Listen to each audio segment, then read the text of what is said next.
Yes.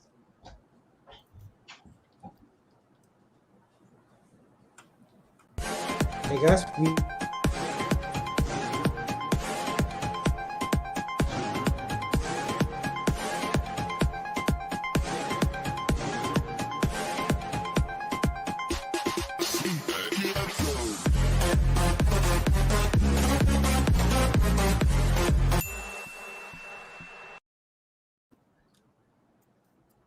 Hi guys, come in, come in. Adam, Hello. hi Adam. We've got 4 people in. We've got 6 people watching with us. Those of you who are here already, drop us a line in the comment section. Say hi. Hello, Adam. Yep. And hi Sam. Hello from Kuching. Nice. Our best wishes to Kuching. Go and check out our clubhouse in Kuching. Yeah. The Sunset, one of the Sunset Club North in Borneo. Yep. Hi Brandon. Hi Young. Yeah, Hello, we cut hair. Anisson is here. AC is here. Hi Derek. Hi Anthony. Wow, so fast ask question, Adam. Any good from Toyota and government about EV car? Tana, most important question of the night, man. Josh, where are you currently? like city-wise, I'm in Perth, Australia. So Same time zone. yeah, same time zone. Yeah, so it's quite Yeah. convenient. Okay, guys. So with us here below me on the screen is Josh. He is one of our drivers from E1 Championship. Josh, how do you pronounce your last name? Perwin? Perwin. So it's Perwin, kind of like right? Okay. So you are racing with Black Arts Racing. You don't practice. You practice like some Black Arts, really Black Arts. What is the meaning behind Black Arts Racing? Do you know? So I don't know the meaning behind the name, but I know it's a team based in, I think it's got facilities in Malaysia and Hong Kong. Oh, And nice. it's a real life race car team. So they mostly compete, I think, in Formula 4 China and Formula 3 Asia, which is right now, because of the restrictions in Asia, it's being held, I think, in Abu Dhabi. It was this year, but they decided to kind of have an attempt at sim racing. So they chose E1 as their competition. And because I know I've like spoken to Black Arts and stuff before, and they know I do a lot of sim racing, they brought me into the team. So yeah, it's been quite fun so far. A good learning experience, especially competing with a real world team, because they bring a lot of like real world racing knowledge into sim racing. So how young did you start, Josh? Pardon? How How young young were you when you started racing? I was 14 years old when I first started sim racing, but that was back. I used to use the Xbox controller, so I didn't have this wheel back then. I got my first wheel, I think, end of 2018, so would have been just turned after 16. So I used the controller for a couple of years and then started using the wheel and took it a bit more seriously. So that always blows my mind how fast the progression for you to be in a stage like this. I mean, this is obviously a global stage what you're on now. The fact 3 years ago you got on a wheel and now you are actually competing where teams are sponsoring you to be there.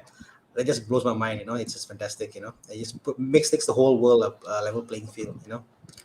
Yeah, it's great especially how esports has progressed over the past few years. Because when I first started, like for example, Formula 1 esports wasn't even a thing, and then all of a sudden, I think from that, sim racing's kind of just blown up, especially with COVID and stuff. A lot of teams started investing in it and stuff. So it's crazy, especially from like as I said, at the start there was basically nothing really, and then now all of a sudden everything has kind of came in the past few years and it's gotten super popular and it's taken super seriously now. So it's really exciting. I mean, among my circle of friends, people who first saw sim racing and like, oh, I came in, I prefer to do the real thing. But when they got into sim racing and realized how difficult it is, because it seems easy, just hold a steering and you turn left and right and you go. But the physics behind it is actually pretty insane. It's not easy. I mean, the hours you got to put is just crazy, you know. So how often or how long does do you actually put hours in on a daily basis for your training? So usually, especially if I've got a competition coming up, I usually do somewhere between 3 and 4 hours a day at least at some point. But it depends as well because I've got a full-time job on the side. So basically, I go to work, I come home, I sim race, I sleep, kind of repeat.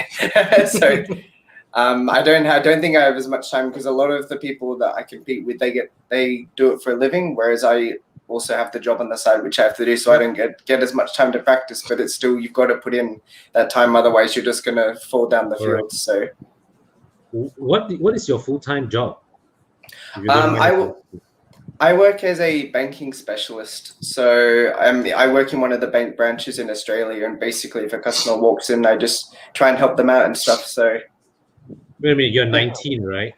yes, I'm very young to do this kind of job. I think I haven't. Most of the people I work with are double my age at least. So, most people you are working with are double your age. But then again, how long have you been in this job? 4 months so far. So I finished high school last year. And I didn't do much for a couple of months. I had a job at a supermarket, but then I ended up moving into this is kind of like the start of like my finance kind of career on the side. So I got the finance and the racing kind of at the same time.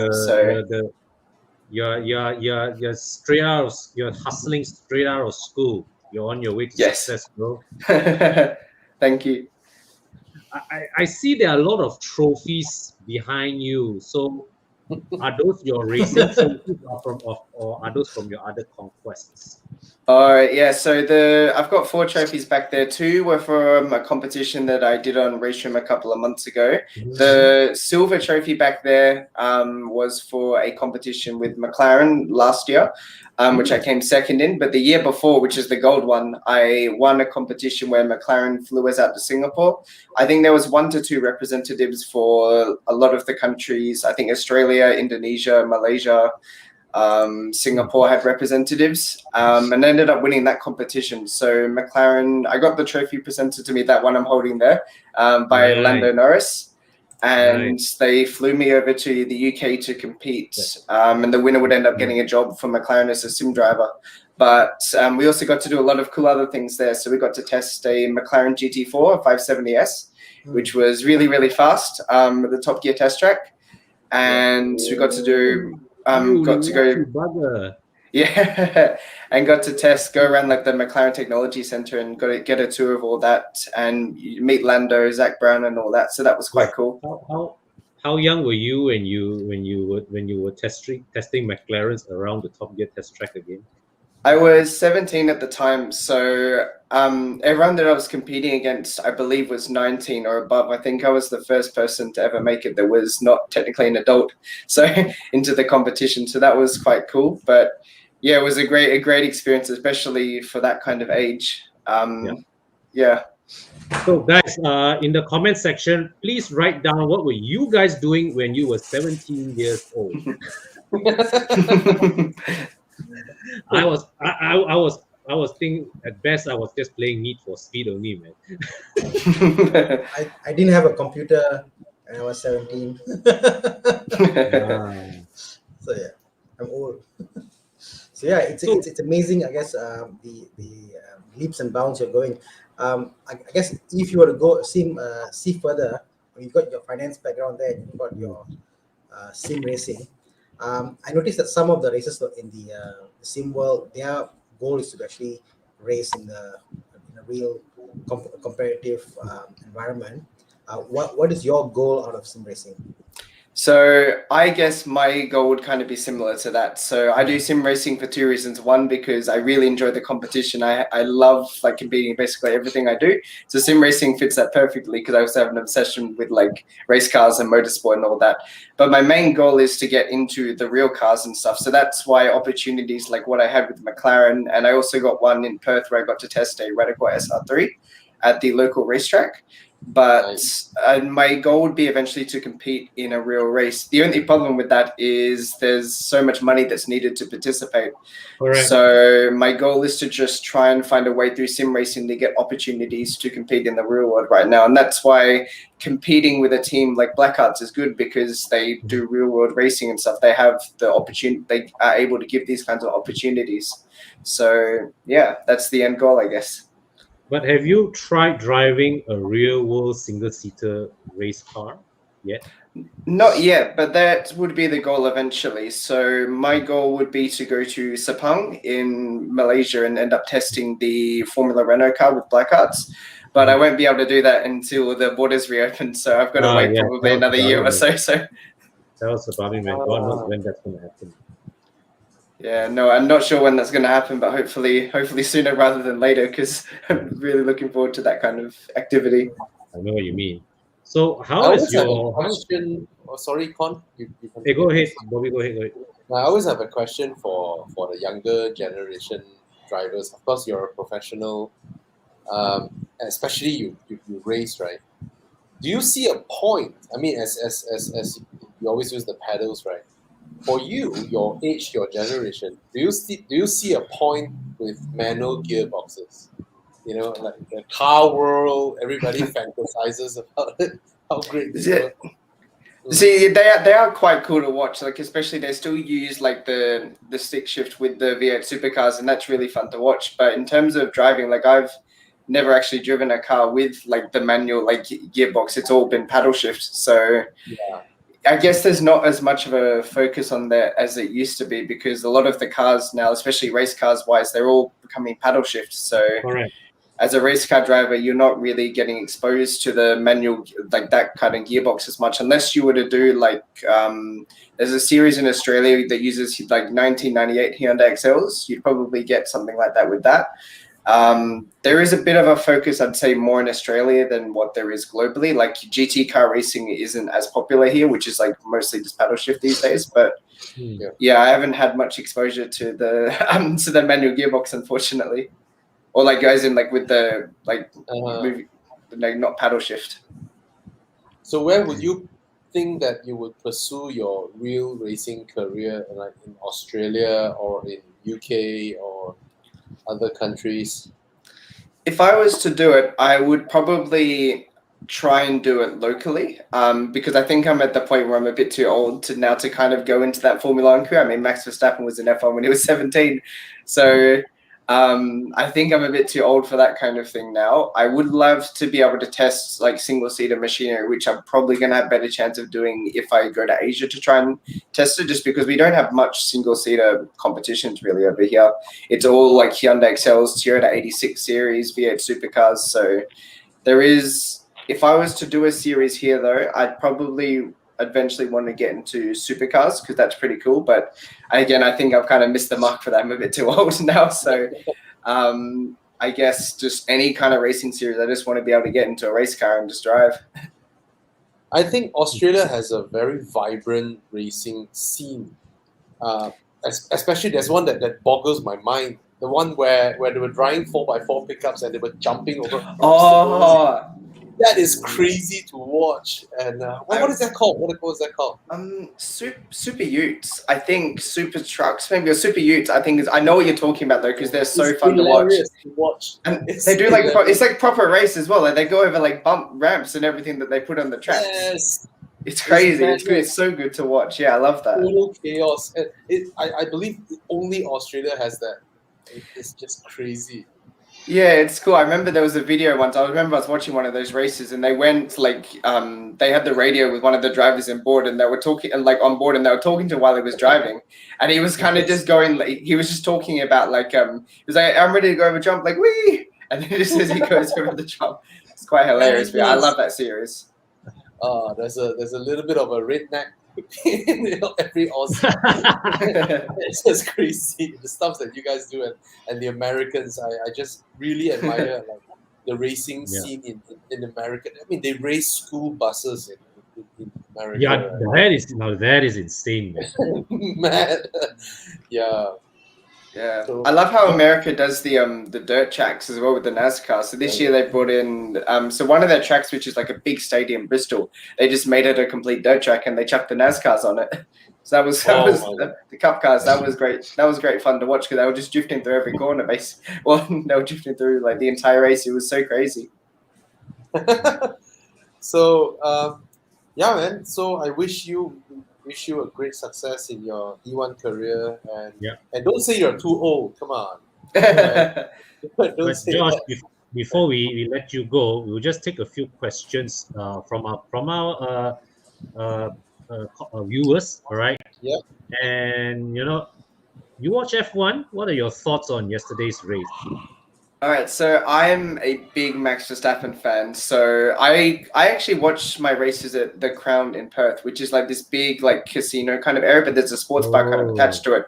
And I think it actually featured on F1's like official Instagram because it was like the reaction when Ricardo won. Like the atmosphere there is so vibrant. There's like 300, 400 people that are standing there basically cheering. And so I remember when that happened, like me and all my friends who are like all big Max Verstappen fans were like cheering, like yes, because like he ended up going from 20th to second or something like that. It was amazing. But as I'm also a big Lando Norris fan, so it was quite sad to see what happened to him as well. And of course, Lewis getting 100 wins is an incredible achievement as well. Oh yeah. That's insane. I think yes. Yesterday, no matter who won, would be epic. If Ricardo wins, that's epic. If Lando wins, it's epic. Lewis winning is epic. It's just one of the races whereby every win would have been epic. And Yeah, definitely. Yeah, it was. I saw a meme that was talking about the last races or the Italian Grand Prix, and then who won, or they got Italian blood in them. So this was the Russian Grand Prix, obviously. Who the Mercedes AMG official the F1 official Facebook posted something a bit quite cheeky on their Facebook. It's posted a picture of Hamilton sitting alone on a dining table and say Lewis with all the drivers who have won 100 F1 races. Statistically, he is the most successful F1 racer, right? Yeah. Yeah, it's quite funny, yeah, and especially like all the teams like they have banter with each other on Twitter as well. It's quite funny, especially over the past couple of years. Like they're getting more like funny with what they say. It's good. It's good though. I loved the F1 race yesterday, especially for the Russian Grand Prix. That track's not usually good for racing, so that was a good surprise. Nice. So can you share with us, do you have any inputs on the car setup in your race? Yeah, so it basically tries to mimic real life racing as much as possible. So they make the setups as realistic as they can to match the real world. So it's quite interesting. So for some series that I do, the setup can be fixed and they don't let us change anything. But for example, for E1, which is what I'm currently competing in, they make us change the setups and stuff. So it can be the difference between, winning and being like 6th or 7th in the race, because if you have a bad setup and your car's not fast in a straight line, everyone's just going to overtake you. So you've got to be able to get the setup right so they can take the corners, straights and everything just like in the real world. So yeah, that's probably 90% of the challenge in practice. But what are the parameters that you can adjust in your setup, to name a few? To name a few, ride height, spring rates, just trying to think, tire pressures, camber. I'm just trying to think off the top of my head. There's the engine setup is fixed, isn't it? Engine outputs and mapping is fixed, is it? Yeah, it depends. Some games it is, but then sometimes there's different fuel mixes. And then there's one. So E1 last season was on race trim, and we could change the engine from engine max 1 to 5.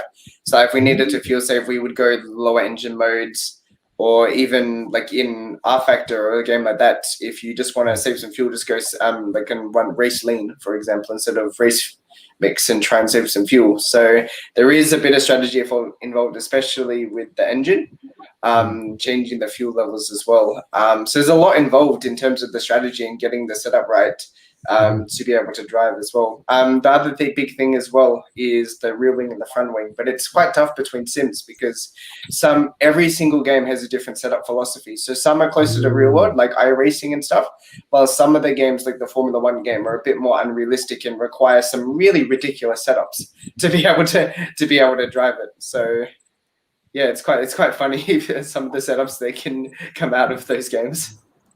So remember last when- question. Your steering wheel, are there a lot of adjustments that you can do while you race?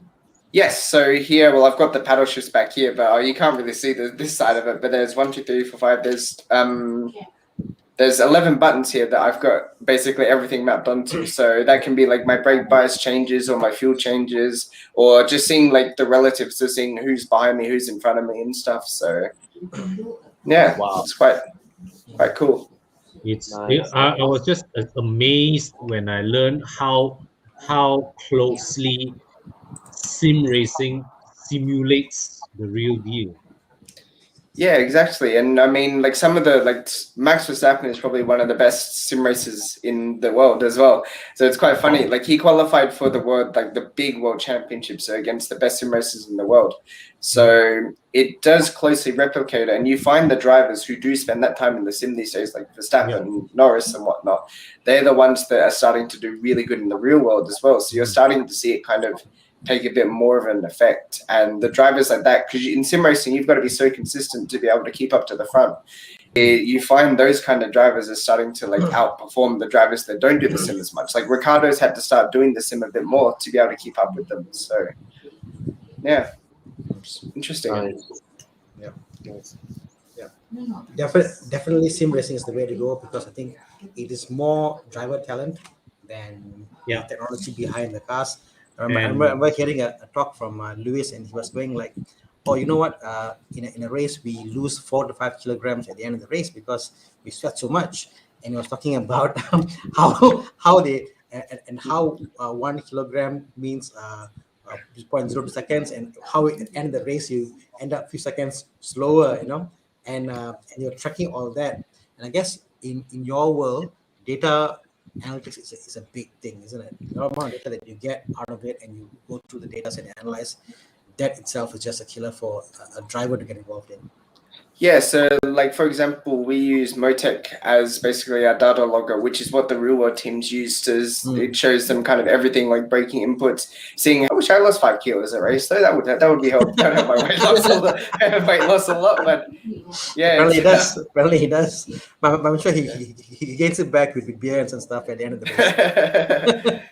Yeah, it's good fun. All right, when's your next race? Next race is Wednesday night at 9 p.m. It will be live on EGG Network and also on their Facebook and stuff. So I'm quite looking forward to that. It's at Spa, which is going to be quite crazy because in the cars that we're using right now, the slipstream is super, super crazy. So it's going to be one of those tracks where it's like, I don't even know if you want to be leading on the last lap because they can just zoom past you down after El Rouge and Radion into the Camel Straight. So it's going to be quite interesting. Cool. Yeah. Last question, which is your favorite track? My favorite track, it would have to be Barbagallo Raceway. So it's the local racetrack. It's just because the one like I've seen the most in real life. It's quite a small track though. Like you can complete a lap in 50 seconds in a supercar. So it's but it's a really nice track, and you can see if you stand in the right spot, you can see almost every single corner, which I quite like about it. But yeah. What about tracks in your current racing series? In my current racing series, I'd have to say, to be honest, probably Spa. Spa's quite good. I love racing at Spa every time in the sim world. So yeah, it's going to be exciting on Wednesday. Cool. So guys, Wednesday, we will be sharing the video on Horizon as well. Hope you guys will stay tuned and go in there and cheer for Josh. Right? Yes, please. yes. Thank you so much, and wish you another win. All right. Yes, thank you very much. Thank you for having me on the show. All right. Pleasure's ours, buddy. Take care. Yeah, you too. Bye bye.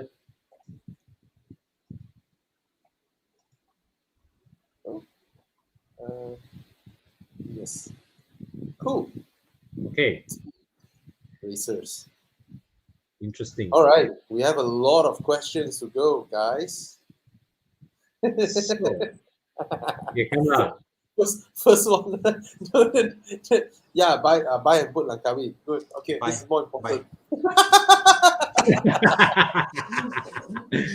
Tana, you're not I'm working on it. I'm working on it. Yeah. Really? Yeah. Can I join you when you go and see the car? Maybe Wednesday, Thursday. Around there. Oh, Wednesday, Thursday. Wednesday, like maybe, yeah, I'll check my calendar lah. Okay. We'll see lah. Rabu, Jumaat, Rabu, Khamis kita pergi tengok lah. Please Thursday. Wednesday Okay, I cannot. for all we know, the next Monday show will be like science. No, No, not the next Nah. Monday show, right? Tana wearing a Maserati hat, Maserati t-shirt. background, No, but- background, right? Maserati seat with the stars behind. I tell you, you know what? I was trying to tell the whole world, guys, don't talk Maserati and push the price up. Keep quiet about Maserati. You know what? I'm like, keep the hype down. Don't bring it up, please. Don't kill me. You know, I need to negotiate and buy Not first. the then, Maserati talk. Okay, we will talk But more after you buy the Maserati car. is one of the most unreliable car in the world. You know that? Worse. If you Cannot go don't online buy, and don't buy. check, if you look about the rating for reliability, it's the worst car. Do not buy Maserati. Very unreliable. Okay? Always. Don't buy. All right, buy Toyota. But if you love pain, Is it what do you say? Panache or pain? Is it? I say. But if you love pain, oh Jared just got a MX-5. Oh, congrats! Congratulations, Jared. Congrats! So you have the answer lah. You bought the answer for yourself. Okay, come. Let's pick. Thursday.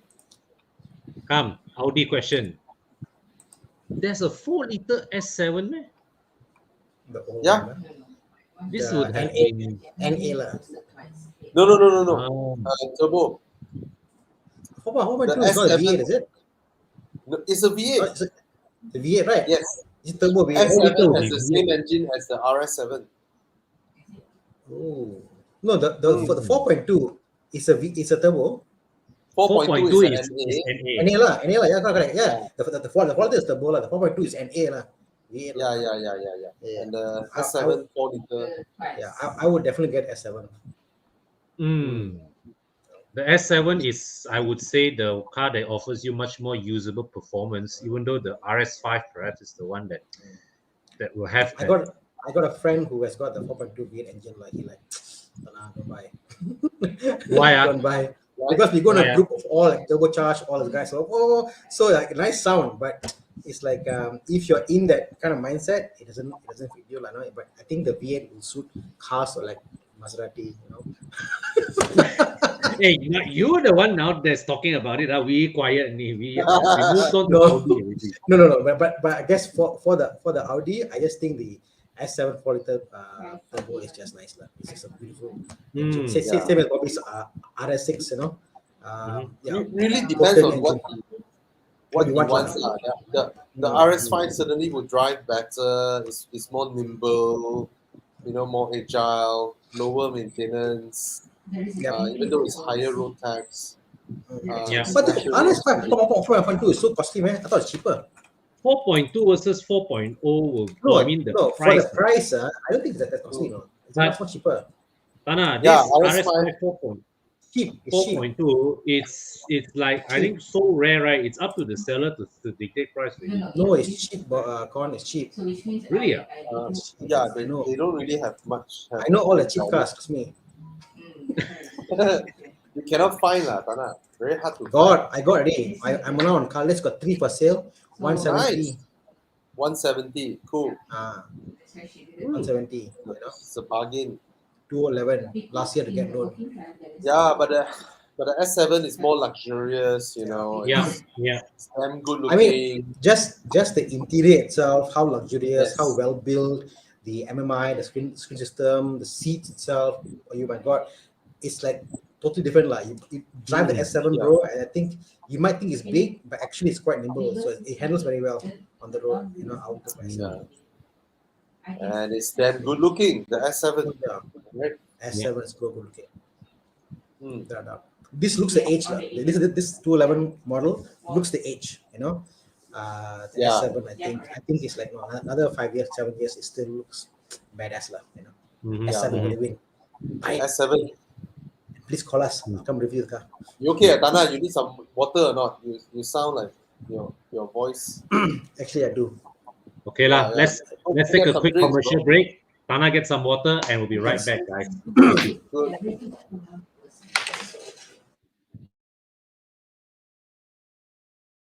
When I switched to Pro Mileage, in my case, I got 46-47% of savings for that car. Pro Mileage was the only one that gave me 5,000 extra value to cover, yet still cheaper, a lot less.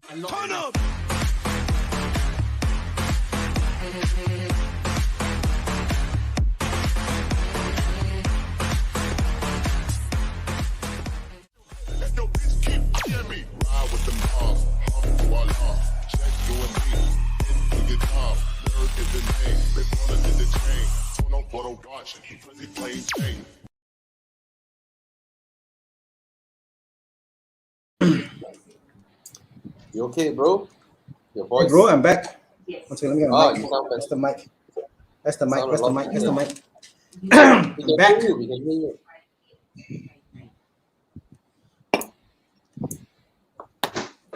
Your hair looks a lot nicer. It's a work in progress. It's an art piece. So as you go, it will just keep evolving. Eventually, the plan is to keep it long enough. I want to try and put a ponytail, so you can see. Oh. So let's see if it works or not. Since I don't need to go to office, I can be the CFO that can have a long hair and ponytail. Bobby, ask you a question. Yes. Extended warranty. How many? What's the length of the car? How old of a car do you take? I know there's some cars they don't take with the Evo Club insurance, but Maximum what 8-year-old car.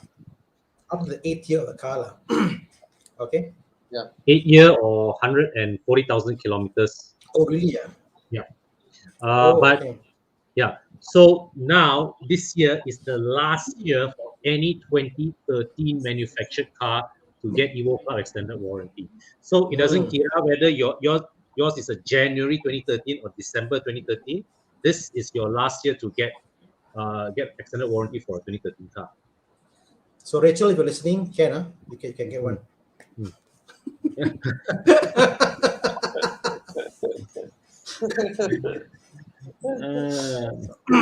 Okay, let's get some questions. Yeah. What the hell is a Toyota iRoad? I'm so off. What's an iRoad? We need to Google up what the Toyota iRoad all about. Well, it's an electrifying drive. Well, I see. It's something like it's a bit like Toyota's take on the Renault Twizy. Oh, this is the three. Okay, Are they selling this it is now? Not in. You know, the funny thing is, it's Toyota Recall mine. It's on Malaysia website. Yep. yeah, it is. It's on the Malaysia website. Thank you, John, for bringing that attention, but right. I wasn't. Yeah, we but I guess this is more of short-term commute. Like Short distance. Commute. Yes. Yeah. Would you get one, Con? Would you look into a short distance commute vehicle, or your answer would be buy an older BMW for that? I always say, right, if I have like an abundance of money, a Renault Twizy is a toy that I would just totally buy. This is an interesting alternative. Yeah. Can I share with? Yeah. It's just to tackle let's say, like, for example, my wife suddenly tell me, hey, you go and buy this thing from the grocery shop. There's and this car, I tell you, will turn more heads than any supercar that you care to buy. You buy what Maserati also will not turn heads like this one. You know what's funny? Every time I see all these last mile electric vehicles, because their concept is that in the future, people would move with mass transit, and then towards the last mile, which is from the station to your home, you'll be commuting in one of these things. So you see all the Japanese manufacturers trying to come up with all sorts of weird electric wheelchair contraptions, with weird suspension and all that, one-seater. Like this is one-seater. There are some with two-seaters. But the fact is, the best last mile vehicle was already invented by Honda 70 years ago, which is called a Honda Cup. The Cup type. It's Yeah. because they fit all the criteria, cheap to buy, easy to park, easy to drive, easy Yes. to maintain, and they last very, very long. Correct. And the best last mile future mobility vehicle has been invented by Honda 70 years ago. So why they want to invent all this weird contraption stuff when a Honda Cup can do it? Or those China electric scooters, they're so simple. One bicycle with a battery, and then boom, there you go. You don't Exactly. need, Exactly. But all this. I suppose it is all these weird shapes that that inspire people to ask questions and get us talking about it and puts put them in the conversation. But I guess you're right, Bobby. Like, if you buy this, everybody buys one. Where do you park it? It's also a question. They got to make dedicated car parking for this. Then it's just a whole lot of issue. I think the way to go is just better transportation, like subways and all that stuff, and then cars, obviously. That's probably the better way to go. Grab, maybe, driverless cars in the future. I think that's the future. Not this kind of stuff. Yeah. Doesn't sound like a very exciting future, man. I'll have my something with an exotic tone sound in the car in the background to keep me happy. My C300 facelift, which bought on March 2019, now having warp brake disc at 14,000 km. Mercedes-Benz refused to cover it under warranty. Do you think it's reasonable? So before that, I guess, Con, how, when you're from an engine background now, how could a disc get warped? Hot, kena water. Yeah. And also you do like hard braking when it's like raining or whatever. So it's I think people forget, like, brakes are there, but you got to know how to modulate your brakes, brake temperature. I mean, a brake disc, and especially a new car, are not going to warp, guys. Really, but basically, right, Mr. Cole, we need to know what is the context of your usage, which is understandably a bit difficult to explain here. Nobody would allow a claim on warranty. Yeah. On this situation, 14,000 km. When you receive your car, it's not warped. You drove it for 14,000 km, drove it for 2 years, 2.5 years, in fact, and now it's warped. You just gotta replace it. And you, technically speaking, you don't have to go back to Mercedes-Benz to replace it. Yeah, it's a wear and tear item. Yes, it is a wear and tear item. So it's not about whether it's reasonable or not. It doesn't go under the warranty. So some people think that as long as my car is within the warranty period of 5 years, anything wrong with it, the manufacturer is going to have to replace it free of cost. Sometimes out of goodwill, let's say you are their customer that bought 10 S-Class a year, they are willing to absorb the losses and replace it for you, right? It's all on the dealer's, pocket, but it is not something that can be claimed under warranty. I mean, the idea of warranty is it's a manufacturer's defect. So would you think this is a manufacturer defect? I mean, it's a piece of metal, for it to be warped, something. It's a wear and tear item. Now, if this happened 2 weeks after you picked up the car, then there's a case to argue. But like what Bobby said, it's been 2 years of use, so the case is difficult to argue. I'll give an example. Extended warranties out there, even Evo Club extended warranty, right? They do not cover anything that has anything to do with your suspension. Your absorbers, your control arms, your all those things are not covered under extended warranty. They only cover your engine. But even new cars are not covered, right? Sorry? Even new cars are not covered. I mean, No. So I know that they're not covered after a certain period, but on my Almera with Nissan, they were good enough on goodwill, because we service there often. They changed on goodwill, purely goodwill. It wasn't like we have to do it because we go there often and service it. So it just be nice to them. Say really, who knows? they might help you out. Correct. Yeah. Correct.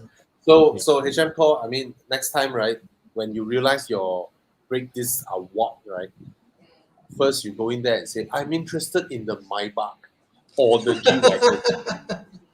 Then you go for test drive. Then you drop a 20,000 booking. And then you say, by the way, my brake discs are warped, you know. Maybe they'll be like, hey, let's replace it for him. He's buying a G-Wagon. Or like bring your friend to buy a new Mercedes, whatever, got a new customer. Yeah. It's all goodwill. I can't say that. It's all, Throw them some candies. Yes. They might like, oh, let's replace it for him. If not, he wouldn't buy the Maybach, you know. Yeah. So Bobby, we spoke about Hyundai and Kia last week. So again, question on that. So this is a similar year, Hyundai Sonata and Kia K5. Do you think there is a 2013 is this Sonata. Yeah. 2013 is still the YF. YF Is it? Okay. 2013 is still the YF. Sure not. Yeah. Because the YF was launched in only 2010. Yeah, it's the YF. This is the LF that was 2015. Okay. But I guess if it's the same, I guess it's the same kind of Hyundai and Kia. What would be your pick, Bobby? You mentioned that the fact it's the same platform, isn't it? It's really a matter of preference, right? Neither I'm car. always more a Kia guy, lah. I'm always a Hyundai guy. I always find that Hyundai is original, Kia is copycat. So I always like Hyundai. The Kia design after the K5 onwards, the Kia design definitely is more attractive, more sophisticated looking. I guess I carry this old school mentality of last time Kia was not so reliable, but the new Kia was very fantastic. But yeah, I think there's an old school mentality. Like people are stuck with the whole old thought. So Hyundai is a majority shareholder of Kia. Yeah. It's not a wholly owned subsidiary. It's a majority shareholder, and they are given the same platform, same engine, same gearboxes, and both of them have to do their own thing. And Hyundai R&D people and Kia R&D people aren't allowed to visit each other's R&D facilities. Yeah, they have to compete. They are meant to compete with one another. Yeah. Interesting. But I must say, K5, the K5 onwards looks very nice, very modern. The K5 looks more sophisticated. The 2013 YF Sonata's design hasn't aged quite as well. But from a driving standpoint, neither of them are. They are both competently built cars, right? Reliable, solid. Not nice to drive. Yeah. I had a. Yes. I had an older Sonata, and I must say it wasn't nice to drive. It was just like a boat, a bit. It wasn't fantastic. Yeah. I remember when I test drove that generation of Sonata, the ride was too harsh, but the harsh ride was not accompanied by taut handling. So and that generation of Korean engine is very it's the engine not all very uninspiring. Yeah, man, the suspension tuning is like. I remember I took the Sonata, drive out, and then I hit expansion joint, and then the car went. This YF Sonata, the car went like pop. Then I thought, wow, very sporty suspension. Let's throw it into a corner. The moment I corner, the whole car just body roll. What's going on? Yeah, they don't drive well. I think they only begin to tidy up their handling around 2014 or 15 or the Sonata after this one drove much better, but the styling was too conservative, was too reserved. Yeah, man. Yeah. They just what I'm shocked is normally the Hyundais actually hold their value better, but this generation apparently the Kia costs more than the Hyundai. So there you go. I guess it looks wise, prettier. It is prettier. Yeah. I mean, what's the prices, Tana? You're looking at 40,000 for a Kia, and 27,000 for Sonata. Oh my god! But Oh I my guess God. if you just I mean, look at that, Okay, value whatever I wise, said about the car not being that good to drive, 27K for these segments are that like it's yeah, it's actually decent value. it's very nice actually. Yeah, yeah, yeah. And in fact, the roof. Remember the roof, Quan? The I'm roof. not sure.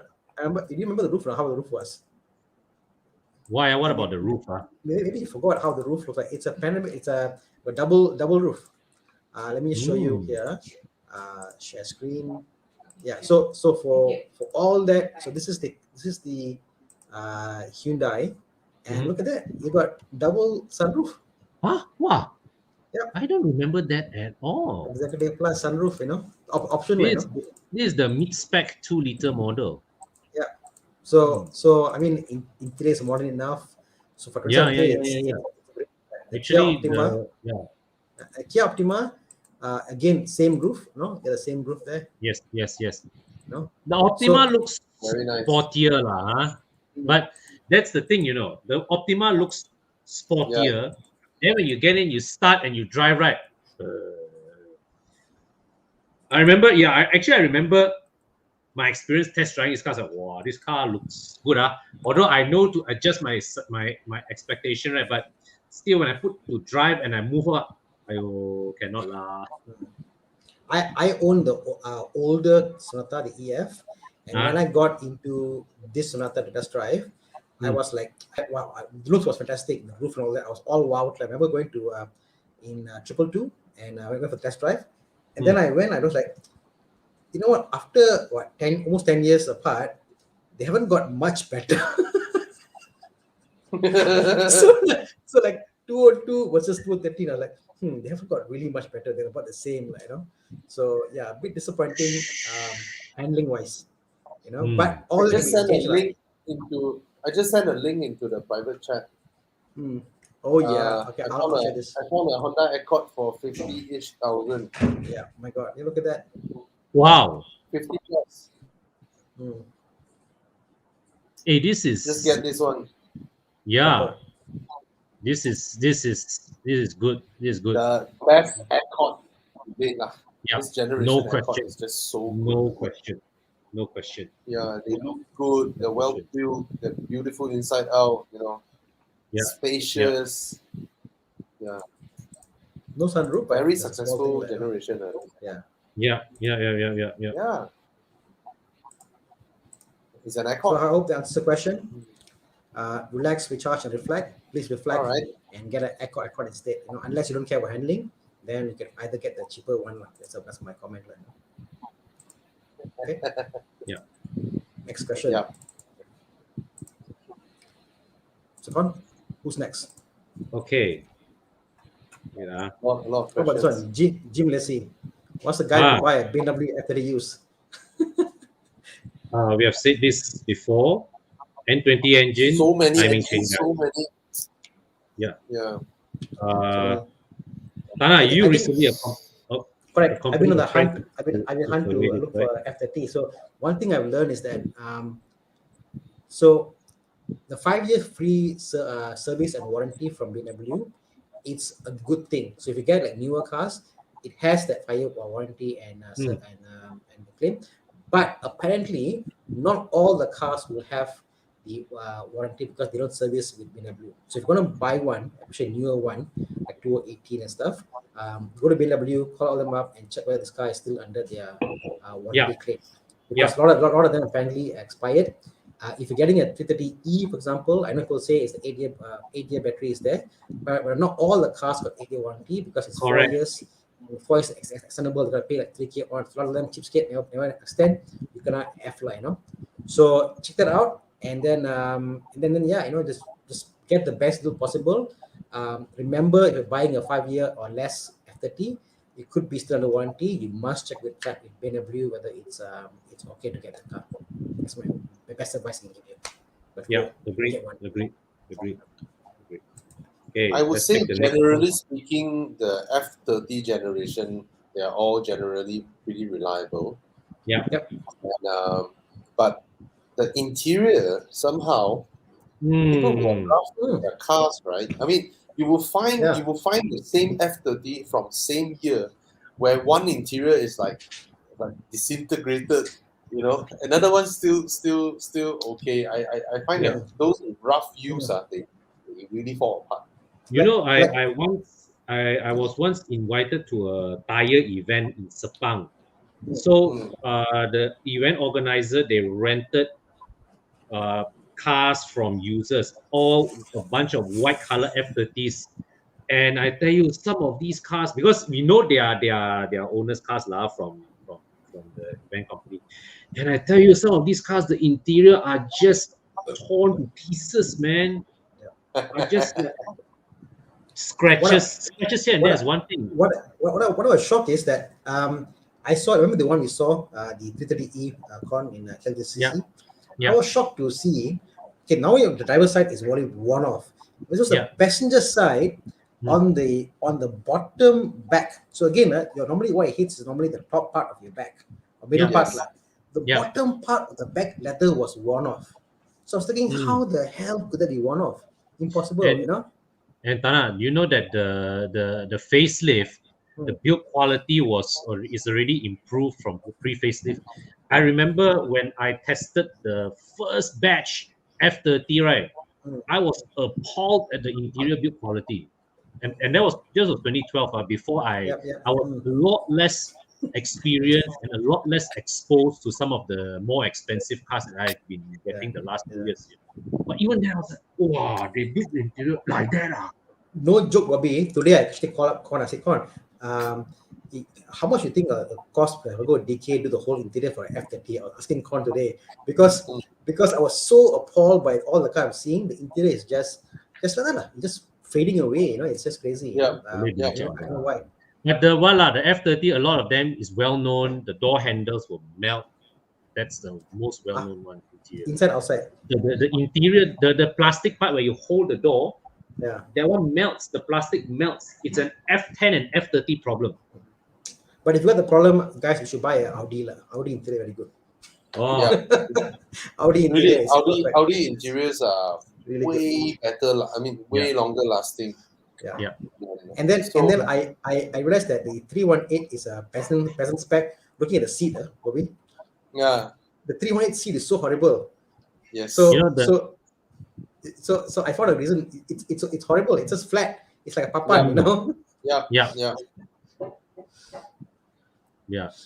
Looking at this car, would you know what car is this? This is I see a paddle shifter.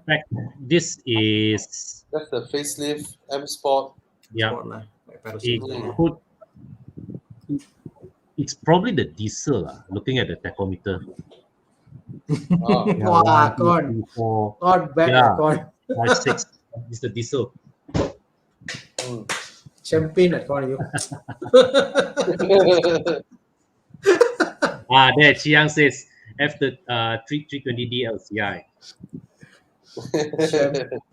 Champion. Okay, God knows his so today we actually wanted to set aside some time to discuss this topic.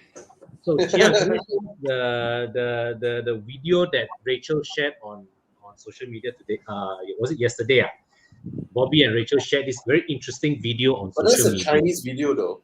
Never mind, it's okay. The you can translate what Bobby, right? Basically, this lady was saying how. But her context, right, is very China. Her argument is very China because China sees cars as a face thing, right? And if you are meeting a business partner and you don't pick them up in something that is worthy of their stature, you know, they are still very material. They are very, very materialistic and superficial over there. Yeah. So this lady was telling a story whereby, you know, she was pitching for a business with this client, and she picked them up in like a low end MPV, and the other one went after her, picked them up in an Alphard and things like that. So whatever it is, that video says that the lady was telling people that if you are out there you know, like fighting for your career and all that, you should get a car first, you know, instead of a house first. But of course, in that context, China, the housing prices are crazy, right? If you say here we buy a condo at 1 million, 1.2 million, it sounds ridiculous to Malaysians. The same thing in China could cost 18 million, 22 million. Malaysia. You know, yeah, Wow. But it's the kind of sum that we cannot imagine. Yeah. Yeah. But this lady is in a right-hand drive car though, and I remember seeing the background looks quite Malaysia. It's very common for the background is Malaysia. No, the background is China. I think the video was flipped. It's very common for China's social media where one person steals another video, they just flip the image so that the algorithms couldn't detect it. You know. Yes. They flipped it. Yeah. But I guess the context is what I call. I guess it's more of, do you fake it to make it? I guess the gist of it is, do you fake it to make it? You know, the first car, do you buy something to impress, to get work, like, you know, or do you just focus on building asset and saving? To them, right? To them in China, right? It's almost as if, do you want to dress up in a suit when you go for an interview? They see that suit, that professional, you know, that thing for yourself, right? It is even extended to the car, to the gifts that you buy for your client. To them, it's the same thing. Of course, Malaysia, we have went past that. You know, Malaysians, we have gone past that stage. We are chill. We're like, oh, t-shirt, jeans, you know, and you can never guess a person's net worth by how they are dressed. No, right? we can't. But countries where their economy was just like grow in the past 10, 20 years, right? All of them are very materialistic. It's really, you go New Delhi, I think it would be the same case. You know, the car, you know, reflects this. Unlike Malaysian, you will have we see Porsche Cayennes going to Proton showroom to test drive the X70, right? Yeah. These things will never happen in China, right? But I guess in the context of Malaysia, I think we are less brand conscious in that sense, because like Thomas was saying, Thomas obviously has got fantastic cars, like, you know, and he drives the E30, and someone who's like really dato will come and say, hey, nice car, will come to him, like, you know. So I think in Malaysia it's more of, it doesn't matter how much you spend on the car, but what car you get for the same price. You could have bought a Persona, or you could have bought an E30, keep it well, polish it, and let's see, you still get the good looks. The money is not a big issue. It's more what choices you make, you know. Personally, like guys who are working for me and stuff, they go, I don't see cars. I don't think the cars are an issue. I always say, don't get your first car as a loan car. That's my take, opposite of what you get the first car as a what? First car, I think should not be a car with massive loan, because the first thing you want to, it's easier to get a car loan after you get your house loan than to get a house loan after your car loan. You know, if after you take your salary, a third you pay for a car, to get a house is difficult. But once you get a house, if you don't stay there and you rent out, to get the car loan is easy, no problem. No problem. You know? That's true. So my thought is always buy a car which is either almost cash or cheap enough, good enough to impress. It looks good, you know, and then focus on getting the house first. House must be a priority to get, you know, because ultimately you would, it's more of keeping yourself there, like, because you're not that's your ultimate house. But today, when I'm 23 years old, I buy a house that's worth 400K. In 3 years, I sell and buy 700K, 800K. If you start early, by the time you are probably 40, you can afford to buy few $1 million houses, like, you know. But if you don't start now, you're stuck because you're just catching up the market. How young were you when you bought your first house? I was 24. Wow. 25. And then the house, it was like, my friend said, hey, Antana, I need to sell my house. Very difficult. And he's my manager. Like, I said, I have no time, whatever. Oh, you're selling house. Should I buy now? The house, I just bought the house because I want to get into the housing scene. That's all. I didn't even think about it. Like, you know, it's too stupid, but at least I got into it. When I sold that house, they gave me another house, like, you know. So yeah, just get into it, get into a house that's good enough, is safe enough. You can worry about the rest later.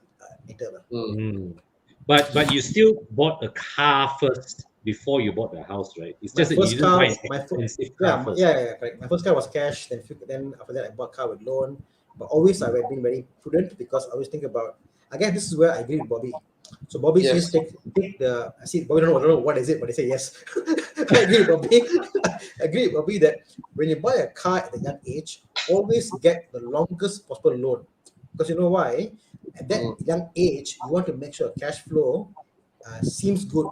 If you take a 5-year loan, you cannot get as much of a loan for your house. So when you're young, please get long as possible as a loan as possible for your car. You know, because you want to free up the cash flow to get better housing loans. Yeah. Actually, the thing is this see the why this topic was brought up, right? In China, right? If they come out and work, I don't know whether there's a point to play this video or not, because we have a mixed audience here and she's speaking Chinese. All the texts are Chinese, so Tana wouldn't understand also this, right? But in China, it's like this: if you come out and work, right, and you don't buy anything and you just squeeze yourself to get your home first, because in China it's almost impossible to. No girl will be willing to marry you if you don't own a house. So buying a house is a family thing. You know, the parents, the aunties, everybody pump in money just to get a house, because the down payment could be 1.5 million. You know, even the auntie. Yeah, the down payment could be 1.5 to 2 million just for the down payment. You know, and what she's saying is that when you squeeze everything you can just to get your first house, you tie yourself down. You no longer have the capacity to really fight for your career. Fighting for career doesn't mean the job escalation. What she meant was business, meeting people, you know, stuff like that. As for Malaysia, right, I noticed this in a lot of youngsters now. They rather enjoy their lifestyle. You know, they want an iPhone. They want to have Starbucks every day. You know, look good. You know, dress up. You know, bathing ape shit and all that. And houses are actually not expensive in KL. You know, you can still buy a condo 15 minutes from KLCC at 300,000. You know, whereas the down payment is only 30,000, which is only 3 or 4 iPhones when you think about it, right? They're not willing to buy it. They're not willing to buy a house. Why? Because I noticed the problem in Malaysia now is that the youngsters, where their income level is here, their taste for the kind of house they think they envision themselves is here. So all of them wanted Mon Kiara, Taman Tun shit, you know, but when they cannot, they don't. They rather not, you know. There's a comment from JJ Dennis here. There's a growing thought of houses. Better to buy for investment instead of own use and rent out for own accommodation. Most Asian societies prefer home ownership. Which side of fence are you always on? So what I was saying earlier about buying houses or buying property here, I'm on the school of buying for investment, not to stay. And I think not to overcommit yourself. At least buy one, you know, but to get on that bandwagon, you know. But I guess now the question is, should you buy for? I mean, should you I guess you shouldn't overdo anything, but should you buy for investment or stay? You know, that I think that's the thought. You know, I kind of agree with DJ Dennis. I think investment should be separate to own stay. Yeah. It's two different things. If I deduce everything down to you own a car and you own a house, only one each, right? Your car is the one that helps you to earn money. Yep. Your house is your liability. The one that you are staying in, right, is your liability. It does nothing for you except nothing. Yeah, and whatever you people say about the capital appreciation of the house, it's not realized until you sell it. And you won't Right. relax because you won't sell it. Exactly. The appreciation of housing value depends on which era you're in. Malaysia, we have Yeah. passed it. We have gone past that. That was the 2008 to 2015 era, Correct. where Nadine Correct. came into power, and basically they did nothing for our economy except letting the property scene go all out free for all, It's like that was the crazy era where housing. I don't know whether you remember or not. That time, I think I was still earning like 3K ish like that, and we were so worried because we see the housing prices going up 10K every month. It's going up 10K every month, but the time, Correct. something that was. I still remember back in 2008, right? It is known as stupid to spend 400,000 on a condo in Montiara. Yeah.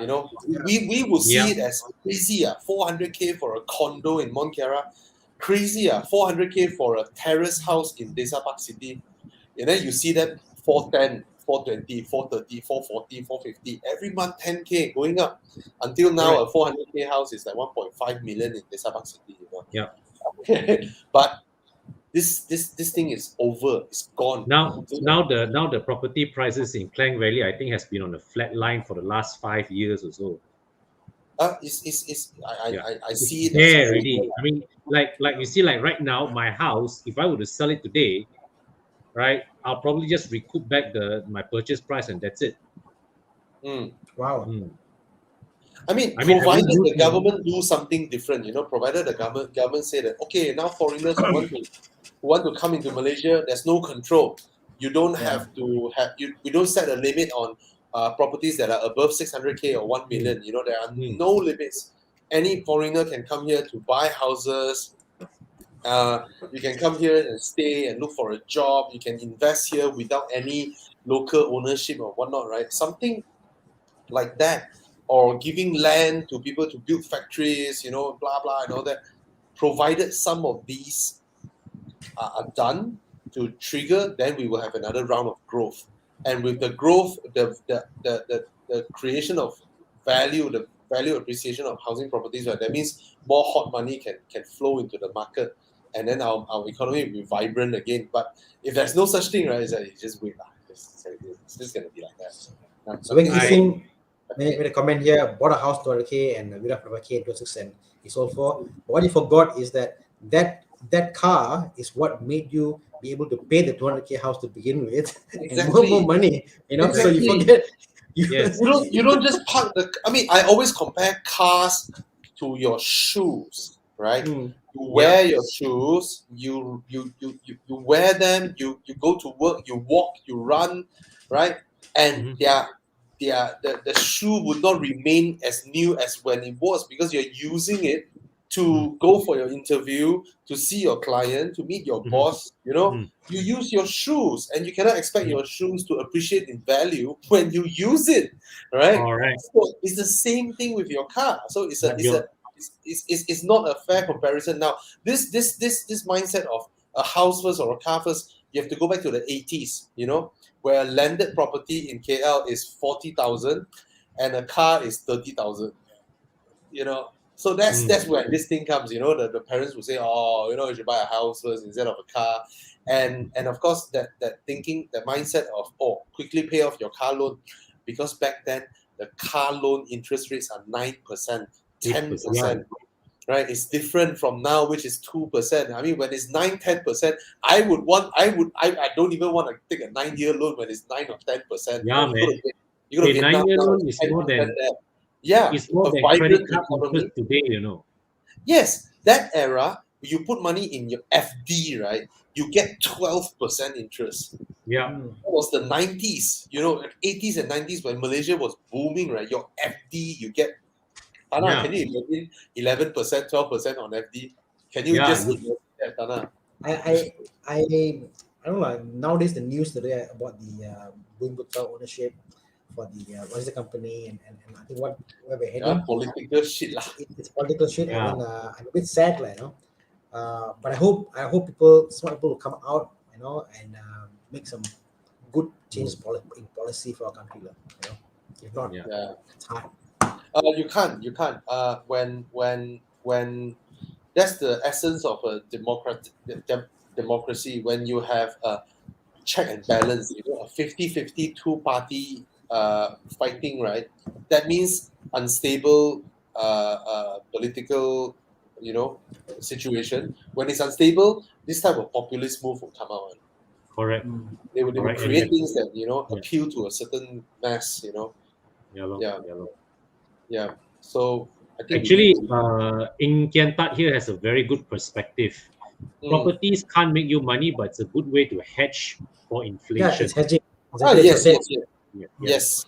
Yeah. Yes, my, it is. my point exactly. When you're young, you want to get in the bandwagon. Don't be Yeah. without, so get into Yeah, it. correct. Correct. When I was younger, buying property was so difficult because Mm. you got to come up with the loan fee, S&P. I was thinking when I was younger, how the hell am I going to buy a house? Impossible, because I had no money from my father. My father gave me $0 value. Give me zero when I went to work. But now you can see like S&P is covered, loan covered. Way easier now. But if you guys are not doing this and buying properties, you're going to be in trouble soon. I guess. So I think conclusion is buy a car first so that you can go around and earn money to buy your first house. Wow, Revenge this of the whole car article enthusiast. of mine. Wow. Why I'll buy a Panamera instead of a Semi-D. So I don't know whether Tana you've read this article. No, I haven't. It's my article, and it went viral back then. I think there were like 25,000 share or something back then before Carlis tweaked the system and everything reset to zero lah. So what I meant was back then was that I said that I already have a house to stay, right?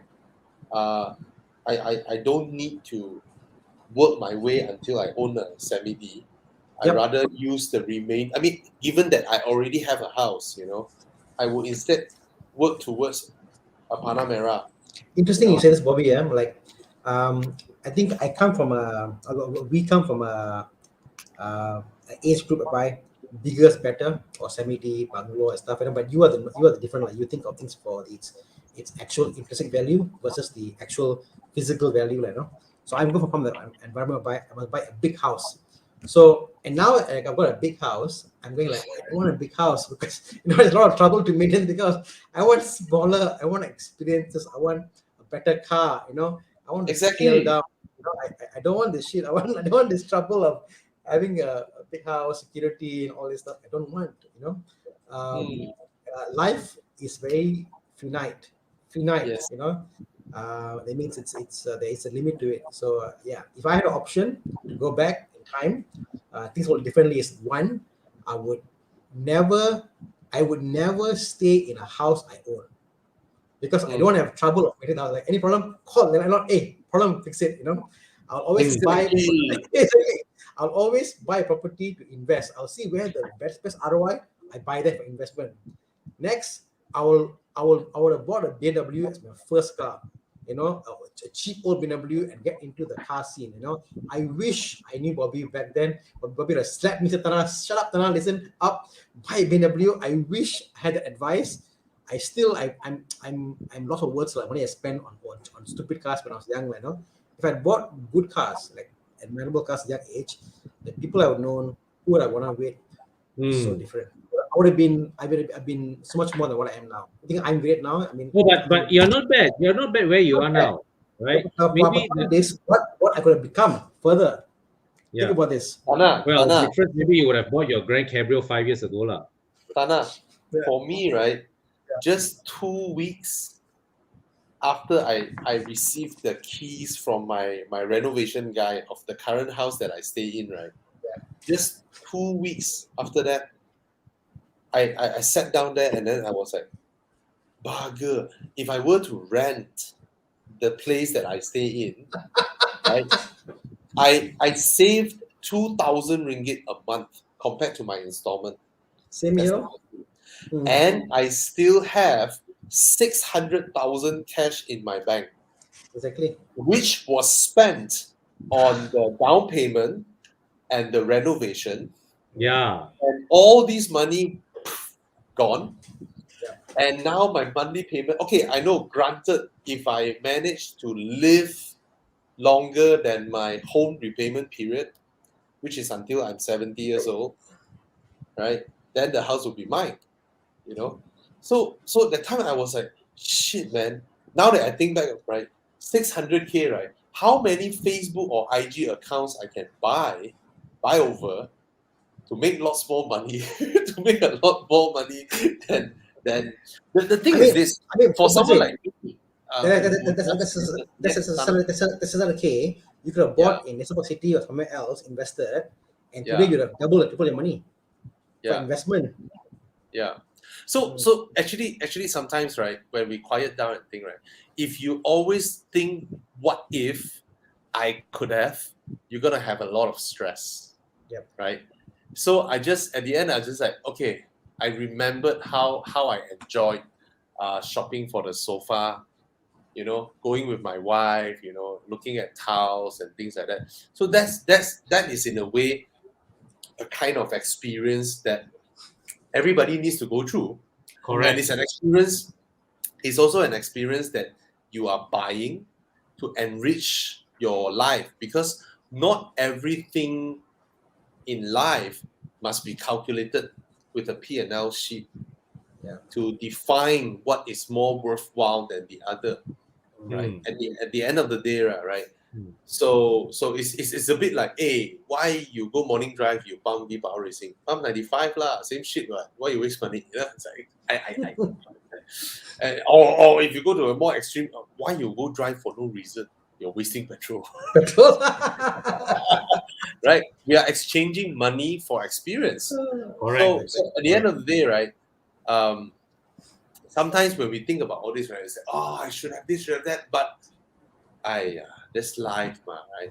So now I don't think about all this, you know. For me, it's just I hope I'm able to at least let my children, if we can afford, right?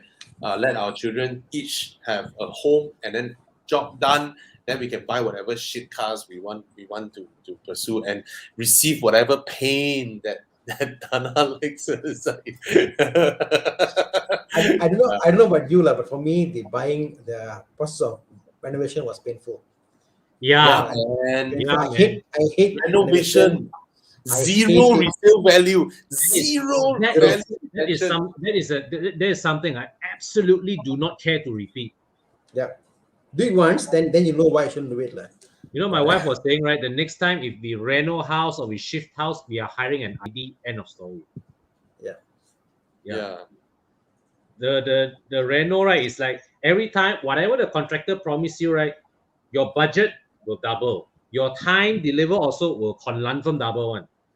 Bro, I got one contractor who ran away with 50,000 ringgit. Ayo. Same here. I went to 3 contractors, Bobby. Three.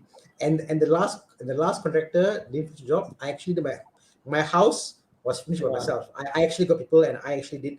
Okay, I was the contractor of my house, basically. No, Tana, I had an even worse story. The house I was staying in before I moved here, I spent 250,000 renovating that house, and I only stayed there for 1 year. I stayed there for 1 year, and then I moved to this house.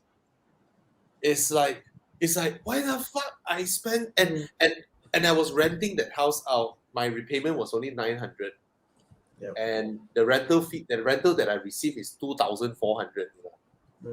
It was generating money for me every month, paying for itself. Right? I still got extra for my Subaru Legacy. You know, basically that house, the rental that I got, right, was paying for the house and my car, both things. And I took it back, spent 200 over K to renovate it. Okay, 200K lah. The 50K was the guy that ran away lah. Right? Then I stayed there for 1 year, spotted this house, you know, emptied our bank to basically emptied out our banks to buy this current house for the down payment and the renovation. After the renovation, right, I was so poor that I sat in my balcony and came up with that conclusion. If I did not, I would have. and that was scary, because that was also the time where I resigned from Car List. I resigned from Car List, to start Horizon, right? And my bank account money that was left was only enough for me to pay for my house and car for 6 months. And then I will be dry. So within that 6 months, if my business don't grow to cover all this, right, I am I'm literally just dead, you know. Yeah, that was a stupid move. Buying a car, buying a Panamera would have been more predictable, you know. I didn't do anything. I stay in that small house. I go and buy a Panamera, right? Say every month pay 8K lor, if I buy brand new lah. You know, it's like instead of just throwing all of my money away and then emptied out our banks and then sit here with a bigger house and then worry. But anyway, Bigger house, like but smaller bank account. yeah, like I said, Tana, if it is something that you know you will not die, it's worth a memory later on. It's worth a story after that. You didn't have any shares to sell, right? No, I sold everything that time. Everything. Oh, yeah. You did. When Yes. my escrow period was up, you know, I mean, everybody told me don't sell the shares, right? That time it was 60 cents. You know, when they bought my company, it was 160. You know, when my escrow period ended, the Kali's share value was 60 cents. I just dumped everything out. I emptied it. Everybody is like, hey, why you sell every share? You know, you should retain a bit. You know, the shares will go back up.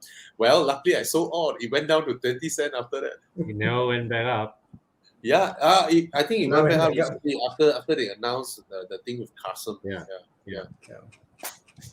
Okay, guys, back to more car story. Got a question about your legacy. Just to reminiscence.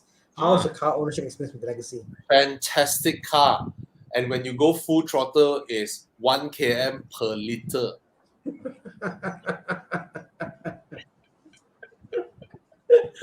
One km per liter when you go full Yours was throttle. the 2 liter, right, or the 2.5? 2 liter is the more powerful one. 2 liter. It's a Japan engine. 2 liter each. I don't know what. 265 horsepower, 343 newtons. It's a beautiful car, fantastic car to drive. Just the fuel consumption is. The fuel consumption actually helps to prepare me for what I would eventually own later on. Hey, but based on what you say, I think your Aston is more fuel efficient, right? It's more efficient than the Subaru. Now, so far, I think the thirstiest I've experienced is the Subaru and my S4. Wow, it's still on car list. Why so many things on car list, right? No, it's your semi-D article. Semi-D Okay. I'm thankful I don't have to think about fuel.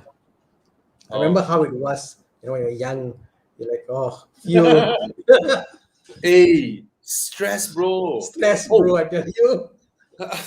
Stress. Oh, another thing, car guys. My article, there is a big part of it, right, where I'm arguing that spending your money on cars, if I see it as a hobby, right, is the best thing to spend on compared to other hobbies. So I gave examples like watches. Okay, so I know a lot of people will say, hey, watch value retention. But there are a lot of watches that don't have value retention. I wanted a question, Bobby, from Helmi Rahim, came him earlier, about the 986. Do you recommend or get new models? I'm betting issue applies. I would say get new model because the price difference now is so it's not that much, like, you know. Get the 987, or if you must get 986, get the one post 2001 because it has got the single row bearing for the IMS. It's much more reliable. But yeah, I mean the difference. Yours is which year, Tana? Mine is the first gen. 1997, you know. Mine is like the 20,000 unit coming out of Stuttgart. So it's like really early edition, you know. Ooh. So it's just nice, like, you know. So yeah, his edition is called Pain. It's written in his number plate, what? His number plate. Three definitely. Pain for backside.